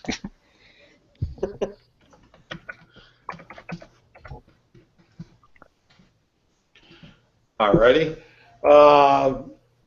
This whole battle took, just to get it concluded, we'll say took 20 minutes, and such. So it's getting on about 4:30. You checked the bodies. Was there anything that Fletcher or I got Ajax, I got Arden. Anything? Was there anything that Fletcher was going to be doing? I think he's away from the keyboard right now. Oh, Yeah. Fletch. Okay. Alrighty.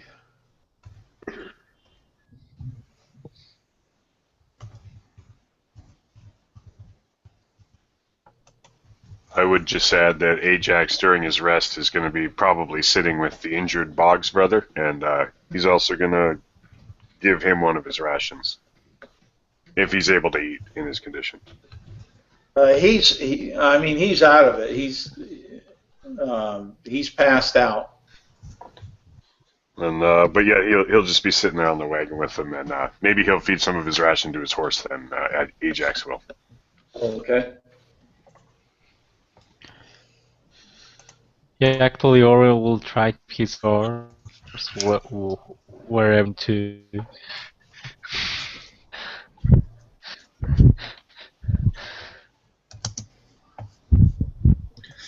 I'll keep watch, looking around to the tree line for any other hazards until the dwarven brother recuperates. All right. Fletch, are you back? I am back. All right. What are you doing with this scenario?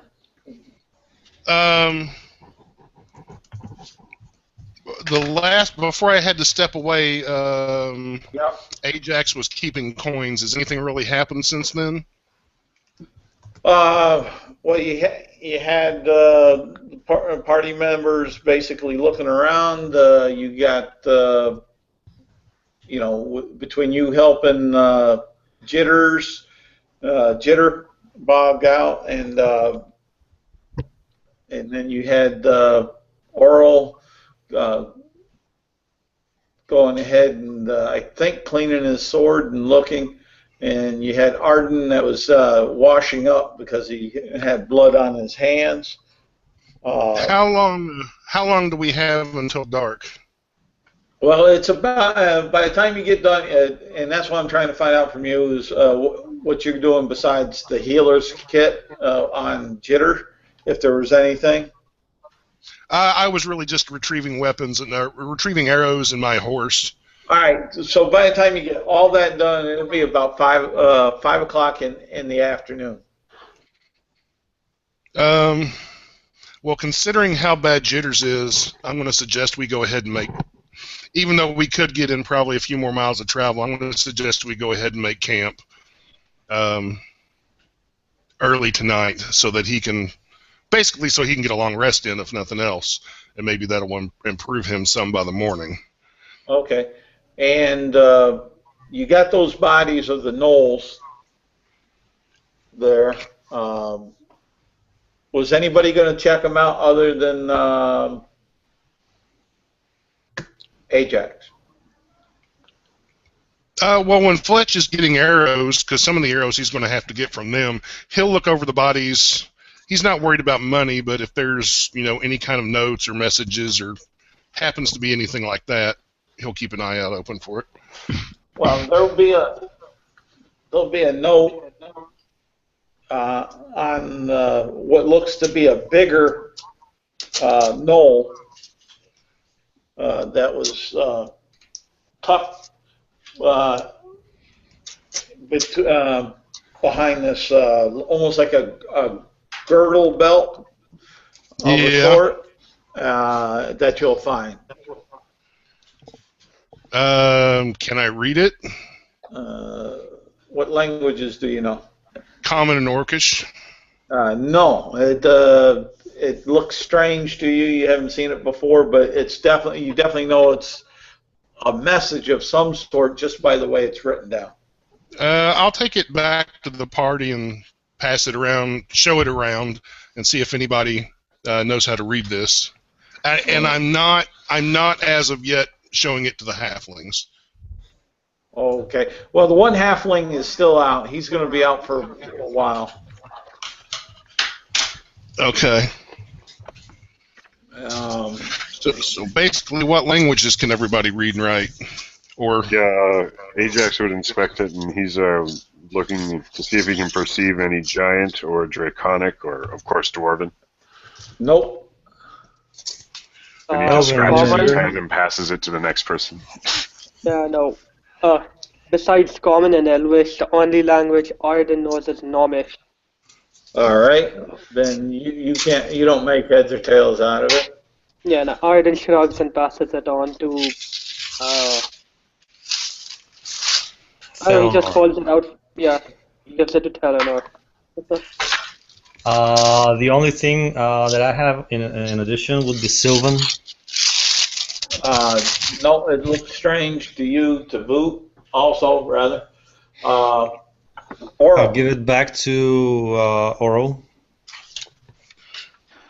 Oral knows Common, Elvis, Infernal, Abyssal, and Celestial.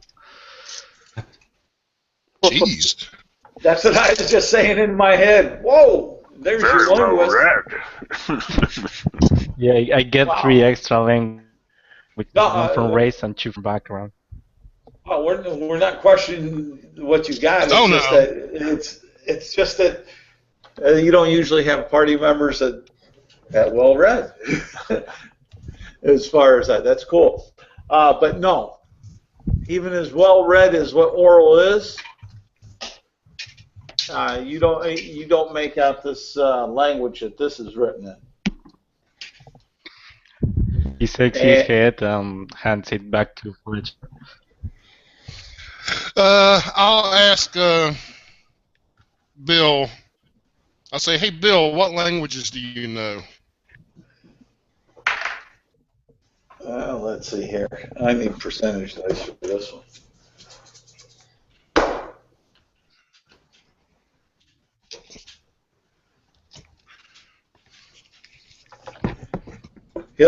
And Bill will turn around and say, "Well, I can speak Common real good, and I can speak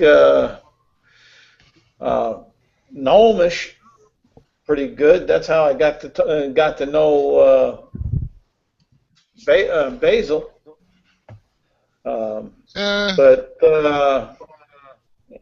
And I do know a little bit of Elvish, but that's about it." Well, thanks. Okay. I'll ask around the adventurers. I'll say, does anybody have any magic that at some point would allow them to read this? I'll take that as a no. My studies lead me in that direction, but I have not unlocked any arcane powers as of yet. Okay. Well, I will fold up the note and hide it. Hide it for now. Magic, that's still beyond my capability. Say again? No, or it just says magic is still far beyond my capabilities, but I hope Los Angeles will bless me someday to be able to use it.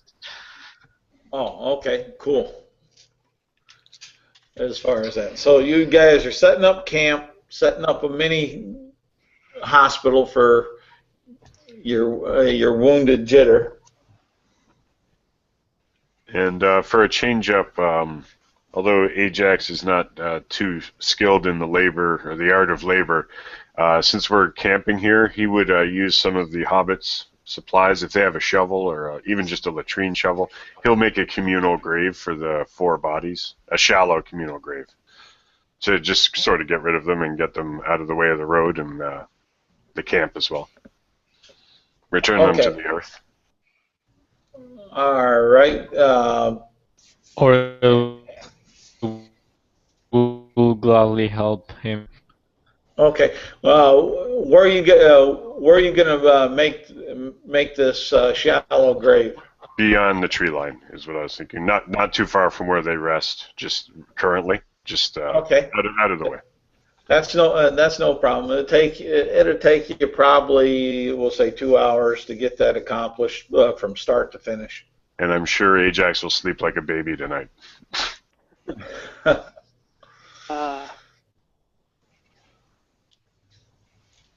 All right. What's the rest of y'all doing with our 2 grave diggers busy? Thelnor will approach Fletch, seeing his awesome prowess in battle, and he will assume that this is probably the leader of this little party, ragtag misfits, and he will turn to him and say, "All right, boss. As you probably are aware, I'm an elf and can take 2 watches instead of the standard 1 for." I'll look around the rest of you. So, which ones would you prefer me to take, the first 2 or the last 2? Actually, the middle 2. You've got night vision, so you might, or some kind of. I know elves have some kind of vision to allow them to see in the dark, so those will be the darkest hours. That's actually smart. Didn't think of that. So, all right. So whoever has the first watch, tell them to wake me up, and as I'll prepare to meditate. Okay, we'll have, especially since it's a long night, I'll set up 4 watches, and let's see. Oral and I can take the first watch. Thelnor and Ajax can take the second watch. Thelnor and Arden can take the third watch. And then the 4th watch, the breakfast watch. Go ahead. No, okay, yeah. And then the last watch, the 4th watch, Fletch will take with Bill, actually.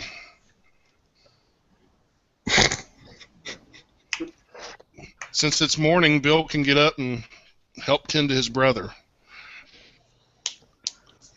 All right. The party all good with that? Yeah. Yep. Excellent. Sure. It goes perfect. I chuckle and say, with the dwarf, what good is it for it? All right. And with that, let's see here. Need a 10-sided.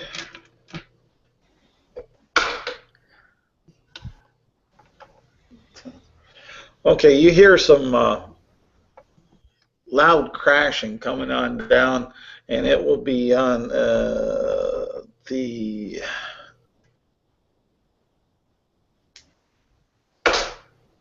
third watch. So it's what Todar and Arden, I think. Yeah. Yep. Yeah.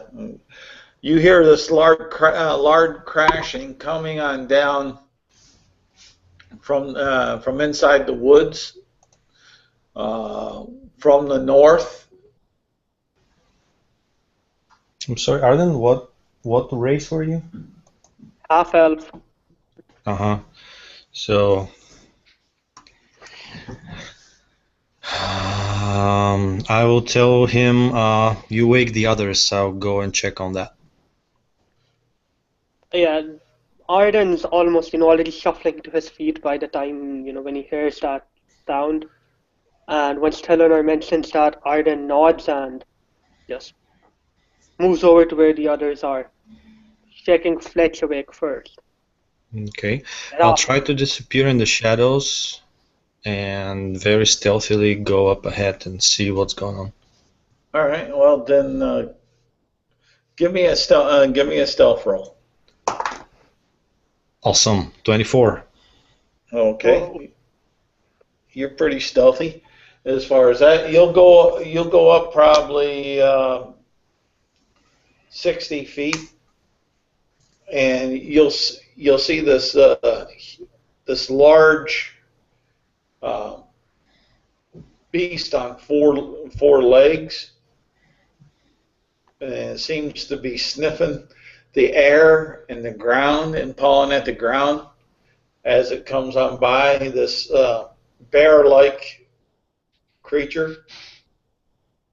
Nature roll to see if I've seen such thing before in the forests where I lived for a lot of years. No problem, and you've 7. You've seen it before. You just don't know what variety. Is it good enough to know that it's scary? That it's what? Scary and vicious. I botched my nature roll, so you can tell me I believe whatever, and I'll believe it. No, that's fine, Tony. You know that it's, to you it's just a bear. To me, it's just a bear. All right, I will go back to the camp. Probably already everyone is up by now, and I'll quietly tell them a huge bear over there, 60 feet, a little over 60 feet, that direction. And I'll start climbing a tree because I'm afraid. All right. Is this bear showing inclinations of coming in our direction? It's certainly sniffing around. It's certainly sniffing around, guys, so be prepared. Oral, you broke up on me, and I think that you were trying to say something when Theanor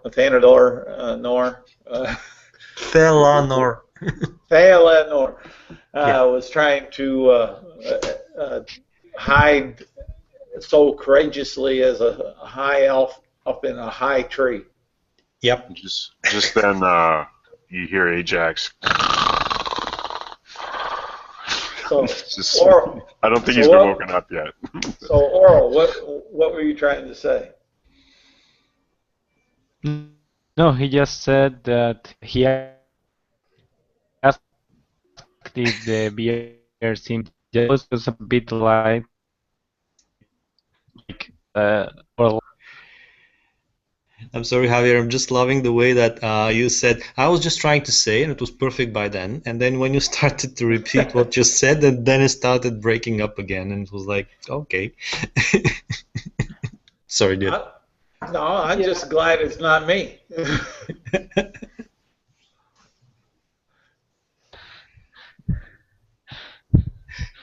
I'll take a quick toilet break, though, guys. I really have to. Yeah. if the beer seemed hostile or not. He At this moment, he didn't appear to be hostile. He seemed like he was searching for something, is what you get from Theanor before he courageously climbed up the tall tree. Arden. He still, he was trying to wake Fletch up rather than that. Okay. Yeah, nothing else. The rest can sleep on, he's sure. You got Ajax buzzing up a storm, so and you're over there with Fletch, so. Well, unless like the bear's coming towards the party, I'm going to go back to sleep. All right. And the two other members that are on watch, and Oral, because I believe he's awake. You hear the kind of crashing steps coming a little bit closer.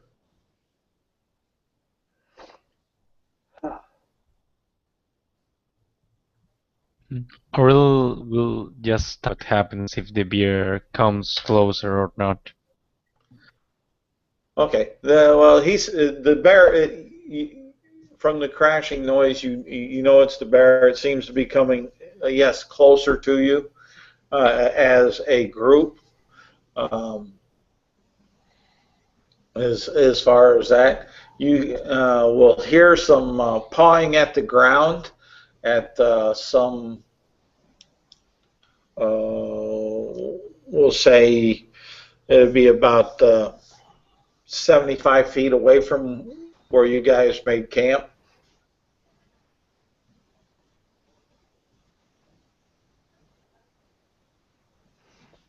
Okay.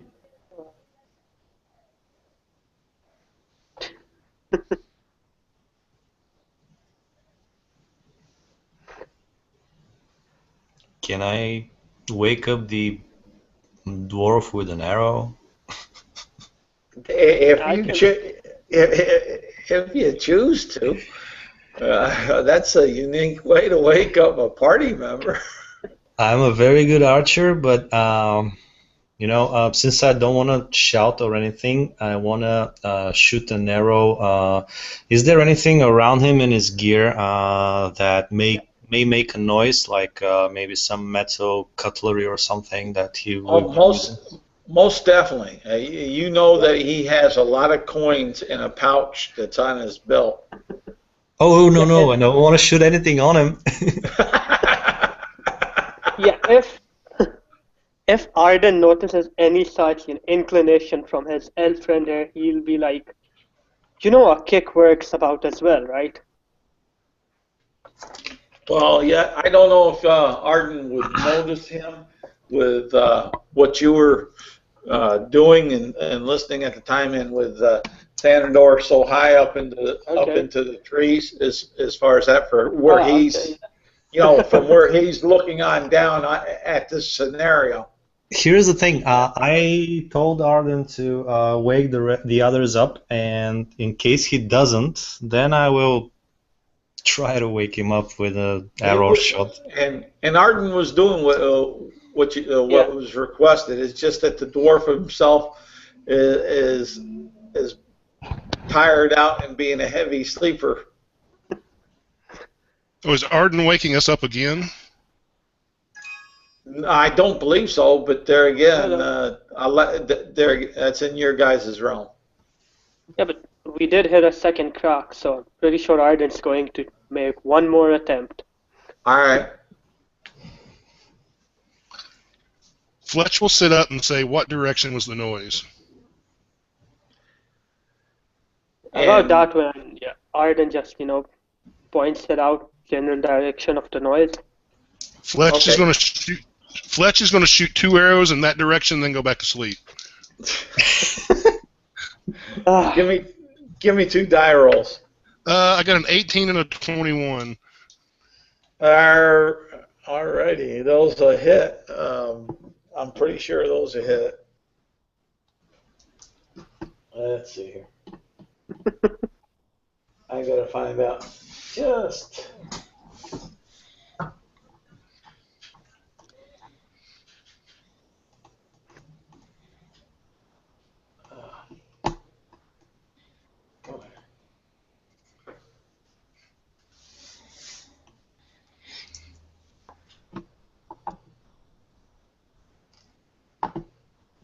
Alright, what's the damage? Did they both hit? Oh, yeah, as far as I'm saying they hit. It's a total of 15 points of piercing damage. Oh, okay. Miscellaneous.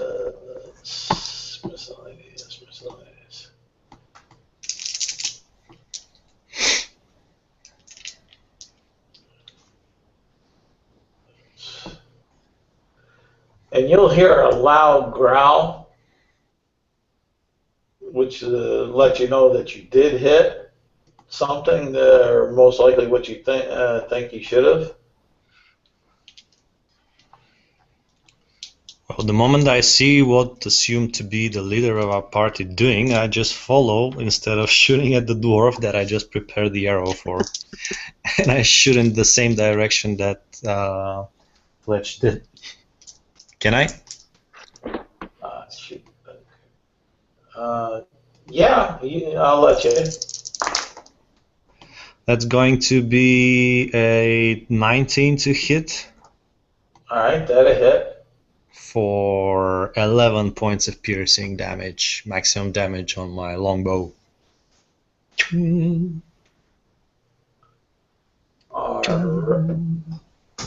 Alright. And you hear another growl, and you see, and you hear some thrashing in the woods, and it sounds like that it's coming towards the party, and outside of Fletch and Thendor. What's the rest of y'all doing? Am I lucky enough to wake up from the growling? Well, do you want to wake up? It's your choice. Arden can give you a sharp poke. I mean, you've been shook.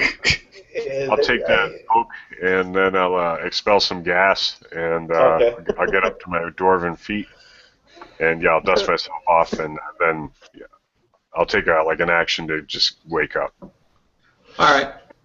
And Oral.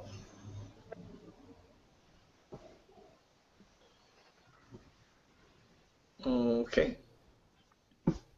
Oral, what's up? I think he just had to rejoin a couple times. Yeah, I see that he did that. But I still kind of see him there, so I wanted to make sure that he had the opportunity. Arden, you still waking people up, or what are you doing? Yeah, no. After Fred just shot 2 arrows and dropped back down to sleep, and while coughing through whatever our Ajax just did, Arden just kind of mutters under his breath, next time I'll let you guys sleep when that thing attacks. And he'll get back to his feet, kind of just stumble backwards, keeping an eye at the tree lines to see if this thing attempts to, still move towards their camp. Okay. But that will be it. And Oral. What are you doing? You're hearing this crashing coming through. You heard the roars from being shot, and you smell a whiff of methane gas, and some groans of tired bones being woke up. What are you doing? He will stand up and wait by the by the camp, just alert with all his, but not taking any action, just waiting to see if the nose, the noise, or just goes away. Okay. As you guys have done all this, out through the tree line, you see this huge bear figure come bursting through the tree line, headed towards the wagon and the party.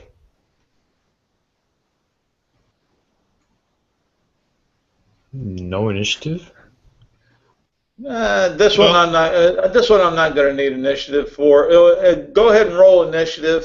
That way, I got you guys in order. But so what Ajax will do is he'll just shoot from the hip with his crossbow as he hoists it in his groggy hands, and then he'll cunning action hide behind either a tree or a bush or even a horse if that's what's closest. All right. Just give me an initial. I know how to handle you. Oh, dead last.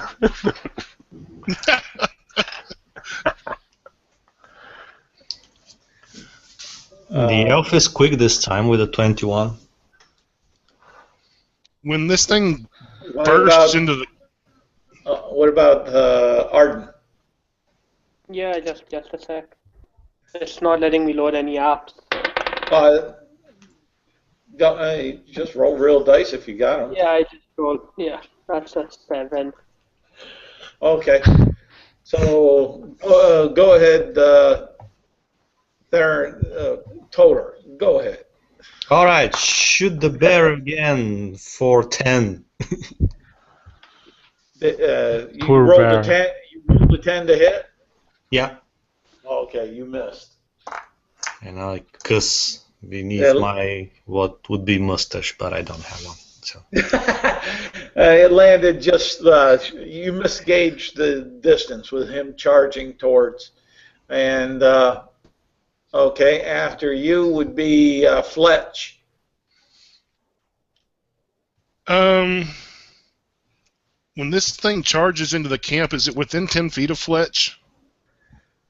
What is his movement? Oh yeah, no problem. He'll be within 10 feet of just about everybody at some point. Okay. Well, Fletch is not going to get to his feet. He's just going to sit up in bed, take out his whip, and snap the whip twice at the bear, and then go ahead and use his action surge and snap 2 more times at the bear. So I'm getting 4 whip attacks at this thing. Okay. Let's see. One is a 16. Okay. Another is a 25, and it's a crit. Okay. And another one is a 24, but not a crit. Okay. And then the last one is an 11. Okay. Da, da, da, da, da, da. All but the last will hit. Give me a percentage dice for the crit. 73. 73. Okay. I don't know. Well, I know how I'll handle that because it's kind of hard to disarm this guy. But go ahead and roll your damage. It's a total of 24 slashing damage. Okay. And as you go ahead and hit, he growls, and there's gurgles and growls, and he's rearing on up on its hind feet. As far as that, and now Arden, you're next. Yeah. So Arden just saw Fletch, strike this attacking owl bear. I'll just keep rolling. And of course, Arden's going to go for his go-to move in this case. He will charge it up, and That would be an 11 for the Eldritch Blast. And you miss. Yeah, it goes straight. As far as that. So after that, let's see here. Would be Oral. Yeah, Oral, because Ajax is almost last.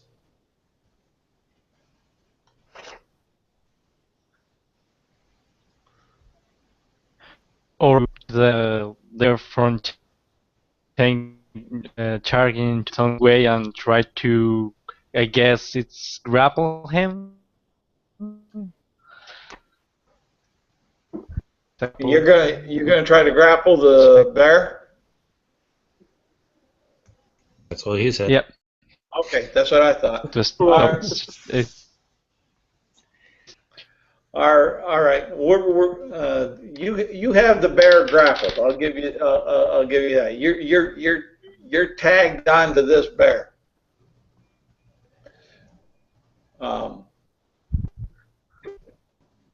Ajax. Okay. So now that the bear's engaged, I guess I get my advantage. I forgot about that in the last encounter. You can. Yep. You got your advantage. Go ahead. So yeah. I'll just shoot from the hip again with the crossbow. And 18. So 22 to hit. Okay. And I suppose I get my sneak damage 2, so that'll be a D8 and a D6. And 3, 4, 5, 6. So 7 piercing damage. Okay. And then I'd love to cunning action just to roll around behind any obstacle I can find. Okay, you'll find the wagons right there. Excellent. And I got a terrible roll on that. I got a 9 for hide. So that's where I'll be. Okay. And with this, you have the picture of this mighty cleric. Just grab a hold of this huge bear. And when I'm talking about huge, I'm talking, about the size of what you would figure a grizzly and a Kodiak. And he's holding on for dear life. He's been shot up with whip and cut with arrows and with crossbow bolts, and with this humongous bear just starts falling to the ground, and it lands on you, and you get 3 points of damage. Great. Of bludgeoning damage from being this humongous 1,200-pound bear falling on you. And Ajax is a little excited. It's not moving. Ajax is a little excited, and he doesn't know whether the bear is just readying to charge or is it maybe falling unconscious, but he says, "Did I kill it? Did I kill it?" And he just even steps out from the cover.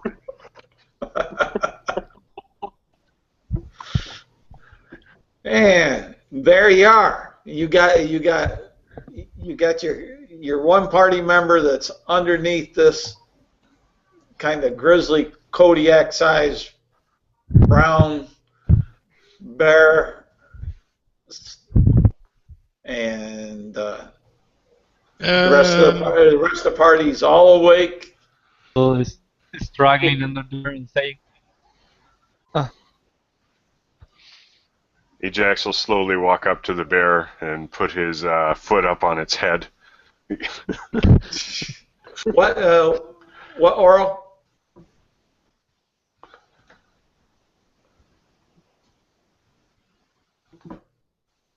Oral, what did you say? I think I got it, guys. Okay. And Ajax will quit fooling about with his bravado, and he'll then drop his crossbow and he'll run over and try to help aid his friend to get out from under the bear. Fletch will yawn. Yeah, somebody get Oral out of there.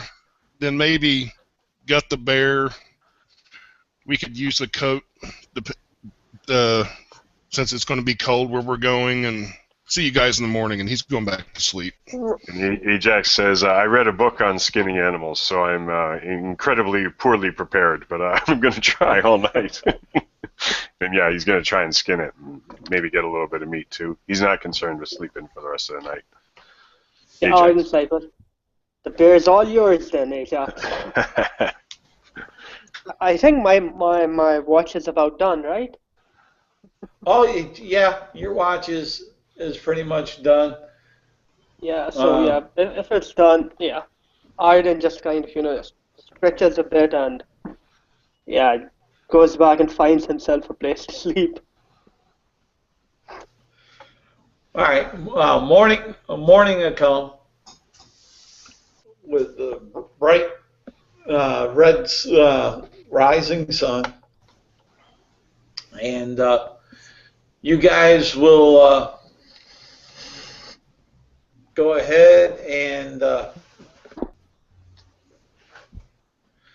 pretty much start your morning routines. The ones that stayed up and skun the bear hideout, you'll have that skun dying out.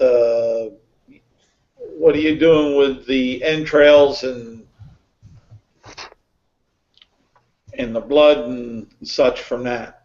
I think there's probably too much for Ajax to really consider doing much with it beyond making sure he's got enough for at least one coat, but he's like hoping to get as much of it as he can for any other guild mates. But beyond that, he'd just take a few pounds of meat for a ration. But all right. Anyone else doing anything? How's the injured Boggs brother looking? Oh, I'm glad you made mention of that.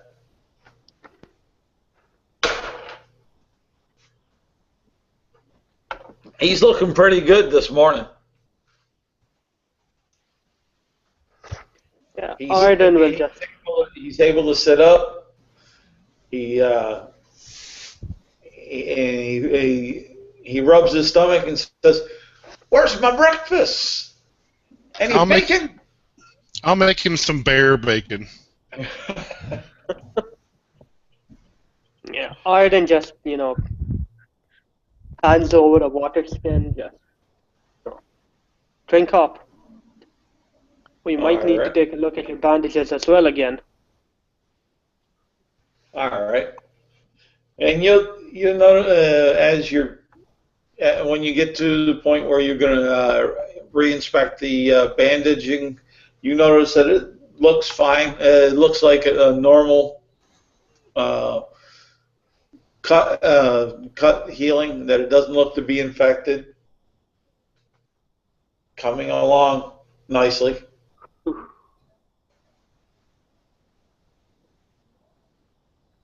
Well, Fletch, you got more to patch him up? Clean bandages?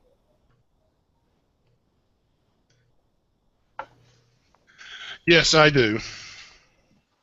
Am I the only one who brought a healer's kit? It's looking that way. I'm afraid I'd do more harm than good with my know-how around the healing. Well, I don't really have much know-how. It's just, a little package of bandages. But yeah, I'll put some fresh bandages on him in the morning. All right.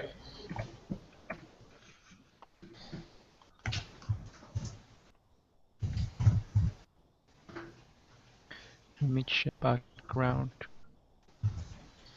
And I'll suggest whatever's left of the bear, put it in the side of the road or leave it not far from our campsite. I would just leave it in the open. It's going to draw predators, but better they'd be drawn here than be drawn to us as we're moving on down the road. Right on. All right. So with that, we'll get you situated to where you go through the rest of the day. and you end the day up there this next day by this familiar stone bridge that crosses the river. Do you want to stay on this side of the river or go across the bridge? Which one is the shortest route to the town we're going to? Well, hold on here, and let me get over here so get us back. I thought I may have showed it, but here we go. Share. Here we go. Share this. Right up here, this bridge here. You see where I'm pointing? Right here. You're right here at this crossroad. You finally got back onto the road. Okay.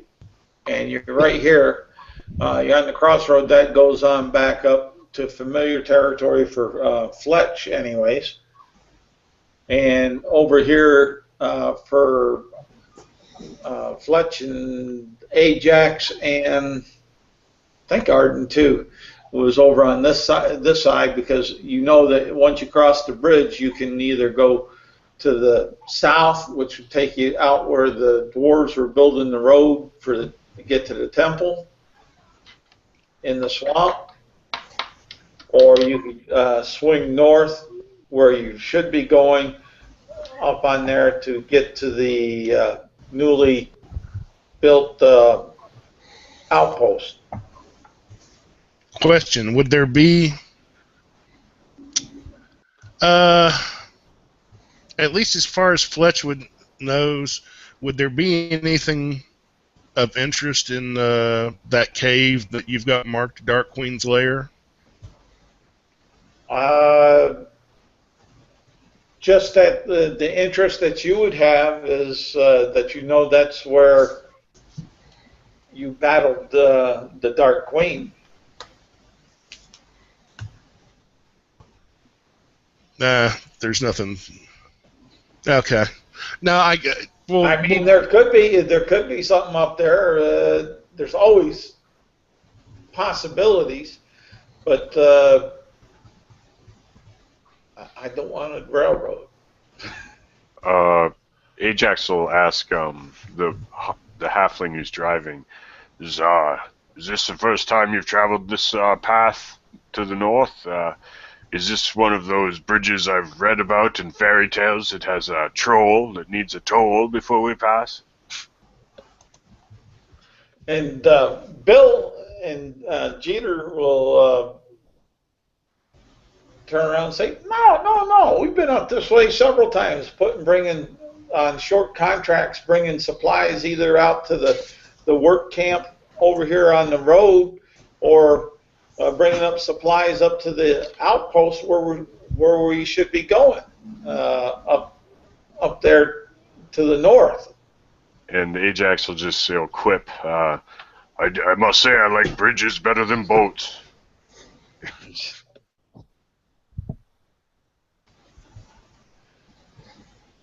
Okay. This is what Fletch is going to tell the party and see what reaction he gets. We need to cross the bridge and then take a road a little ways down. It'll be to our right that goes north. And that will take us to the outpost. That will take you all to the outpost you need to go to. I'll catch up with you in a couple of days. I need to go check something else out. What do you need to check? Yeah, wait. We're supposed to get to the outpost together. I'll be there in I'll be there in 2 or 3 days. What I have to go check out, there's potential danger there, but I don't plan on encountering any danger. I just want to see what's there. And Ajax, he just nods and sits in the saddle, and he puts a handful more of his rations in his mouth. Okay, but if you end up dying, I'm not coming down there to recover your body. Oh. I will. The coin, brother, the coin. Okay, Ajax, if you have to come recover my body, whatever coin is left in my body, you can have. And he's nodding in full agreement now, but he's still just eating away. Wait, if there's Are coin you sure involved, and Aiden just scratches his chin. I do it for coin. Oral looks at Fletch and says, "Are you sure you're gonna be okay alone? You don't need any help? You seem pretty seasoned, but still." What's the worst happen? I get killed? You are not of the optimistic type, aren't you? Not anymore. He'll be fine. I've seen him take worse. We could just make camp and wait for you. We have the bear carcass, maybe summoning most of the predators from the wilds, so it might be safer for us to stow away for a while.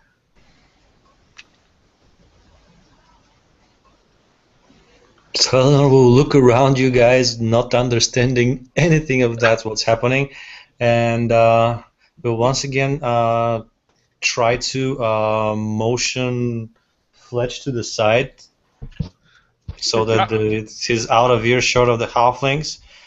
I'll go to the side with him. And then I'll ask you, what is going on? Aren't we on a mission? We are on a mission, yes. So you are taking the box alone? I'll take the box out. Here, you take it. But, and he's like, but I just came into the guild. Do you think I can carry that important burden? Well, make up your mind. I really don't think I'm worthy for it, but I also don't think that you disappearing out in the forest alone with the mission is very smart idea. And I seen the dwarf is not really worthy of anything. Okay. So doesn't leave us with. First of all, he's giant, and he's trying to occupy the hobbit's attention fully. Felinor, let me just tell you, this is the guild. We're not necessarily known for smart ideas. Okay? Uh-huh. If you're looking for smart ideas, you might want to go like I don't know, is there a wizards guild or something, a group of wizards or something like that? Yeah, on my last adventure, I think we fought and killed giant turkeys or giant chickens or something like that. Why? Because somebody wanted to tame one. That's cool and all, but I thought that the fate of the world depends on what we're doing. The fate of the world might depend on what I find where I'm going, also. Oh, okay. But okay, to put it short, you weren't around. It's an old lair for a supposedly fallen enemy. I just want to make sure there's nobody else there. Maybe some of her old followers or something like that trying to get up to anything. Anyway, I just wanted to voice my concern at what you're doing, but I will put my faith in you as a leader of this mission. So if you want to split the risk and leave the box with us, that's okay. If you want to take it with you, I'm also fine. Just tell us what to do. Wait for you here or at the outpost, or I would suggest go to the outpost. I think if you're on the move, you're safer that way. And I'll keep the box with me for the time being. Hey, look at it this way. If there should be somebody following us or trying to catch up with us, and if they hit you guys, then the box isn't there, so it's safe. Okay, so here's a suggestion. Maybe we see if there's a similar box that we carry with us as a decoy as you take the real box, or maybe you can take out the contents of the box and maybe you can leave the box with us. if and now we're killed Ajax in anything. is singing a song to the Hobbit to make sure he doesn't look back as this large hand movements. I'm sorry, just role-playing my character with 14 intelligence. He's like above average, so he's trying to do something. No, I don't think anybody's taking it any other way, Toter. I'm having a great time. It's awesome. If this were a normal item, I would probably agree with you. And to be honest, I don't know this for sure because I know next to nothing about magic. But I'm guessing the box, because it's got runes carved in it and it's made out of stone, I'm guessing it keeps others from being able to detect what's inside the box. All right. That's my guess. Then we'll think of something. Can I have one last look at the box, though? Sure. All right. Any idea here, Charles? Any chance that I might recognize any of the runes? What class are you playing? I'm a half elf fighter who will be becoming an Eldritch Knight, but it's in the future, so. Yeah. No. The only thing that you'll know is that these ruins may have some magical ability. I'll give you that, because it would be basically a common sense move on that piece. And like you said, your character has a 14 intelligence, so he'd be able to surmise that much from everything that's gone. Okay, so here's what I was looking for, actually, not really knowing what the runes are, but to remember what they look like and what the box looks like. And from now on, I'll try to find either a rock of that size or to carve out something out of wood and just carve in some runes that look like this, just to have something like that will be for my own peace of mind on myself. You'll be able. We'll role play that. But up to 5 o'clock, the timeline I put onto this so I could get ready for the next one. I'm going to close this on down. But what I'm going to do with this is, for all the viewers out there and such, we want to thank you, and two, as our intrepid adventurers sit at the morning campfire and campsite, trying to arrange their upcoming event on the other side of the river, they leave you in this discussion between them in these high-level tactics for the mission that lays before them. What will happen in the next section? What will happen ahead? Does Fletch find his true love or the memory of such? Do they all become charmed by the sense of blood from the major bloodlust that has followed them through this trek? And does the sense of the high elves' common grounding come forth and drive them forward? Or is it just that he puts himself aloft in such high places during high dangers? As we see our intrepid company here, we'll look forward to presenting this next time.